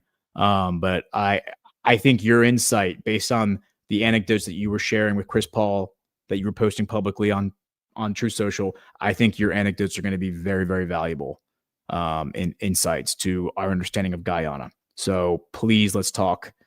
I will get back to you on True Social. Brett Hour, $10. Thank you for the show. I wish they would make Lindsey Graham fight himself. Even just him versus a Hamas guy at the UFC White House event would be decent. Yes, very true. And Skeptical, I saw Skeptical said maybe the reason that WrestleMania was on my X feed is because I think WrestleMania is going to be in Saudi Arabia next year. That might be true. That's what I was wondering. That's why I clicked on it. I was wondering if they had new information on that. But anyway, so let's appreciate the boost, the rants, guys, and the boosts. Let's grab the boosts real quick. And I think we'll have more to discuss on the whole Colombia Venezuela situation on Friday, because there are things happening, and clearly things happening behind the scenes, and maybe even on the surface, the way that everything is going. So if you're listening on replay, you can go to badlandsmedia.tv, click on the boost section right here. Here, I'll share the screen. Click on the boost section right here, and it will take you to our boost page, and then you can basically just do a Rumble rant at any time, and it will stay forever on this wall. And yeah, it's a great resource for us, because we can get your thoughts and anything you want me to talk about. If you have a specific country you want me to look at, I'm happy to do that, because we like to kind of cover everything. Yeah, so I think we're caught up on our boosts. Yeah, so guys, hit the thumbs up, and we will see you on Friday. Tomorrow, breaking history. As far as I know, Matt and I will be back in the saddle together. I haven't heard anything from him. I just checked my messages. I haven't heard anything from him saying he won't be around. And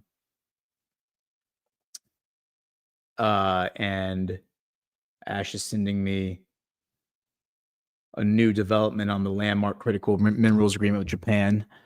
We'll talk about that on Friday if there's something to discuss. And then Thursday, Ash and I, our show, The Choice, which is about The Chosen, episode 3, which is Jesus Loves Little Children. Watch that episode. That's going to be a really good show.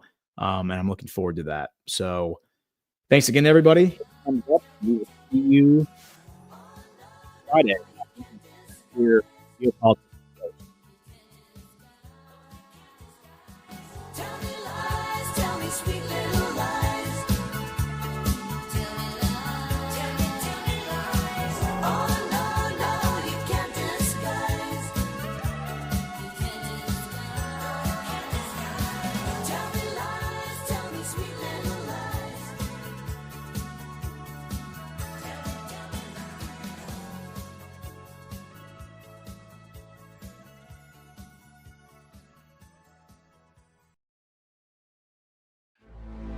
Thank you so much for joining us, and don't forget to hit the thumbs up on this video. And a special thank you to all of our advertising partners. Please remember to shift your dollars to support those businesses that support Badlands Media.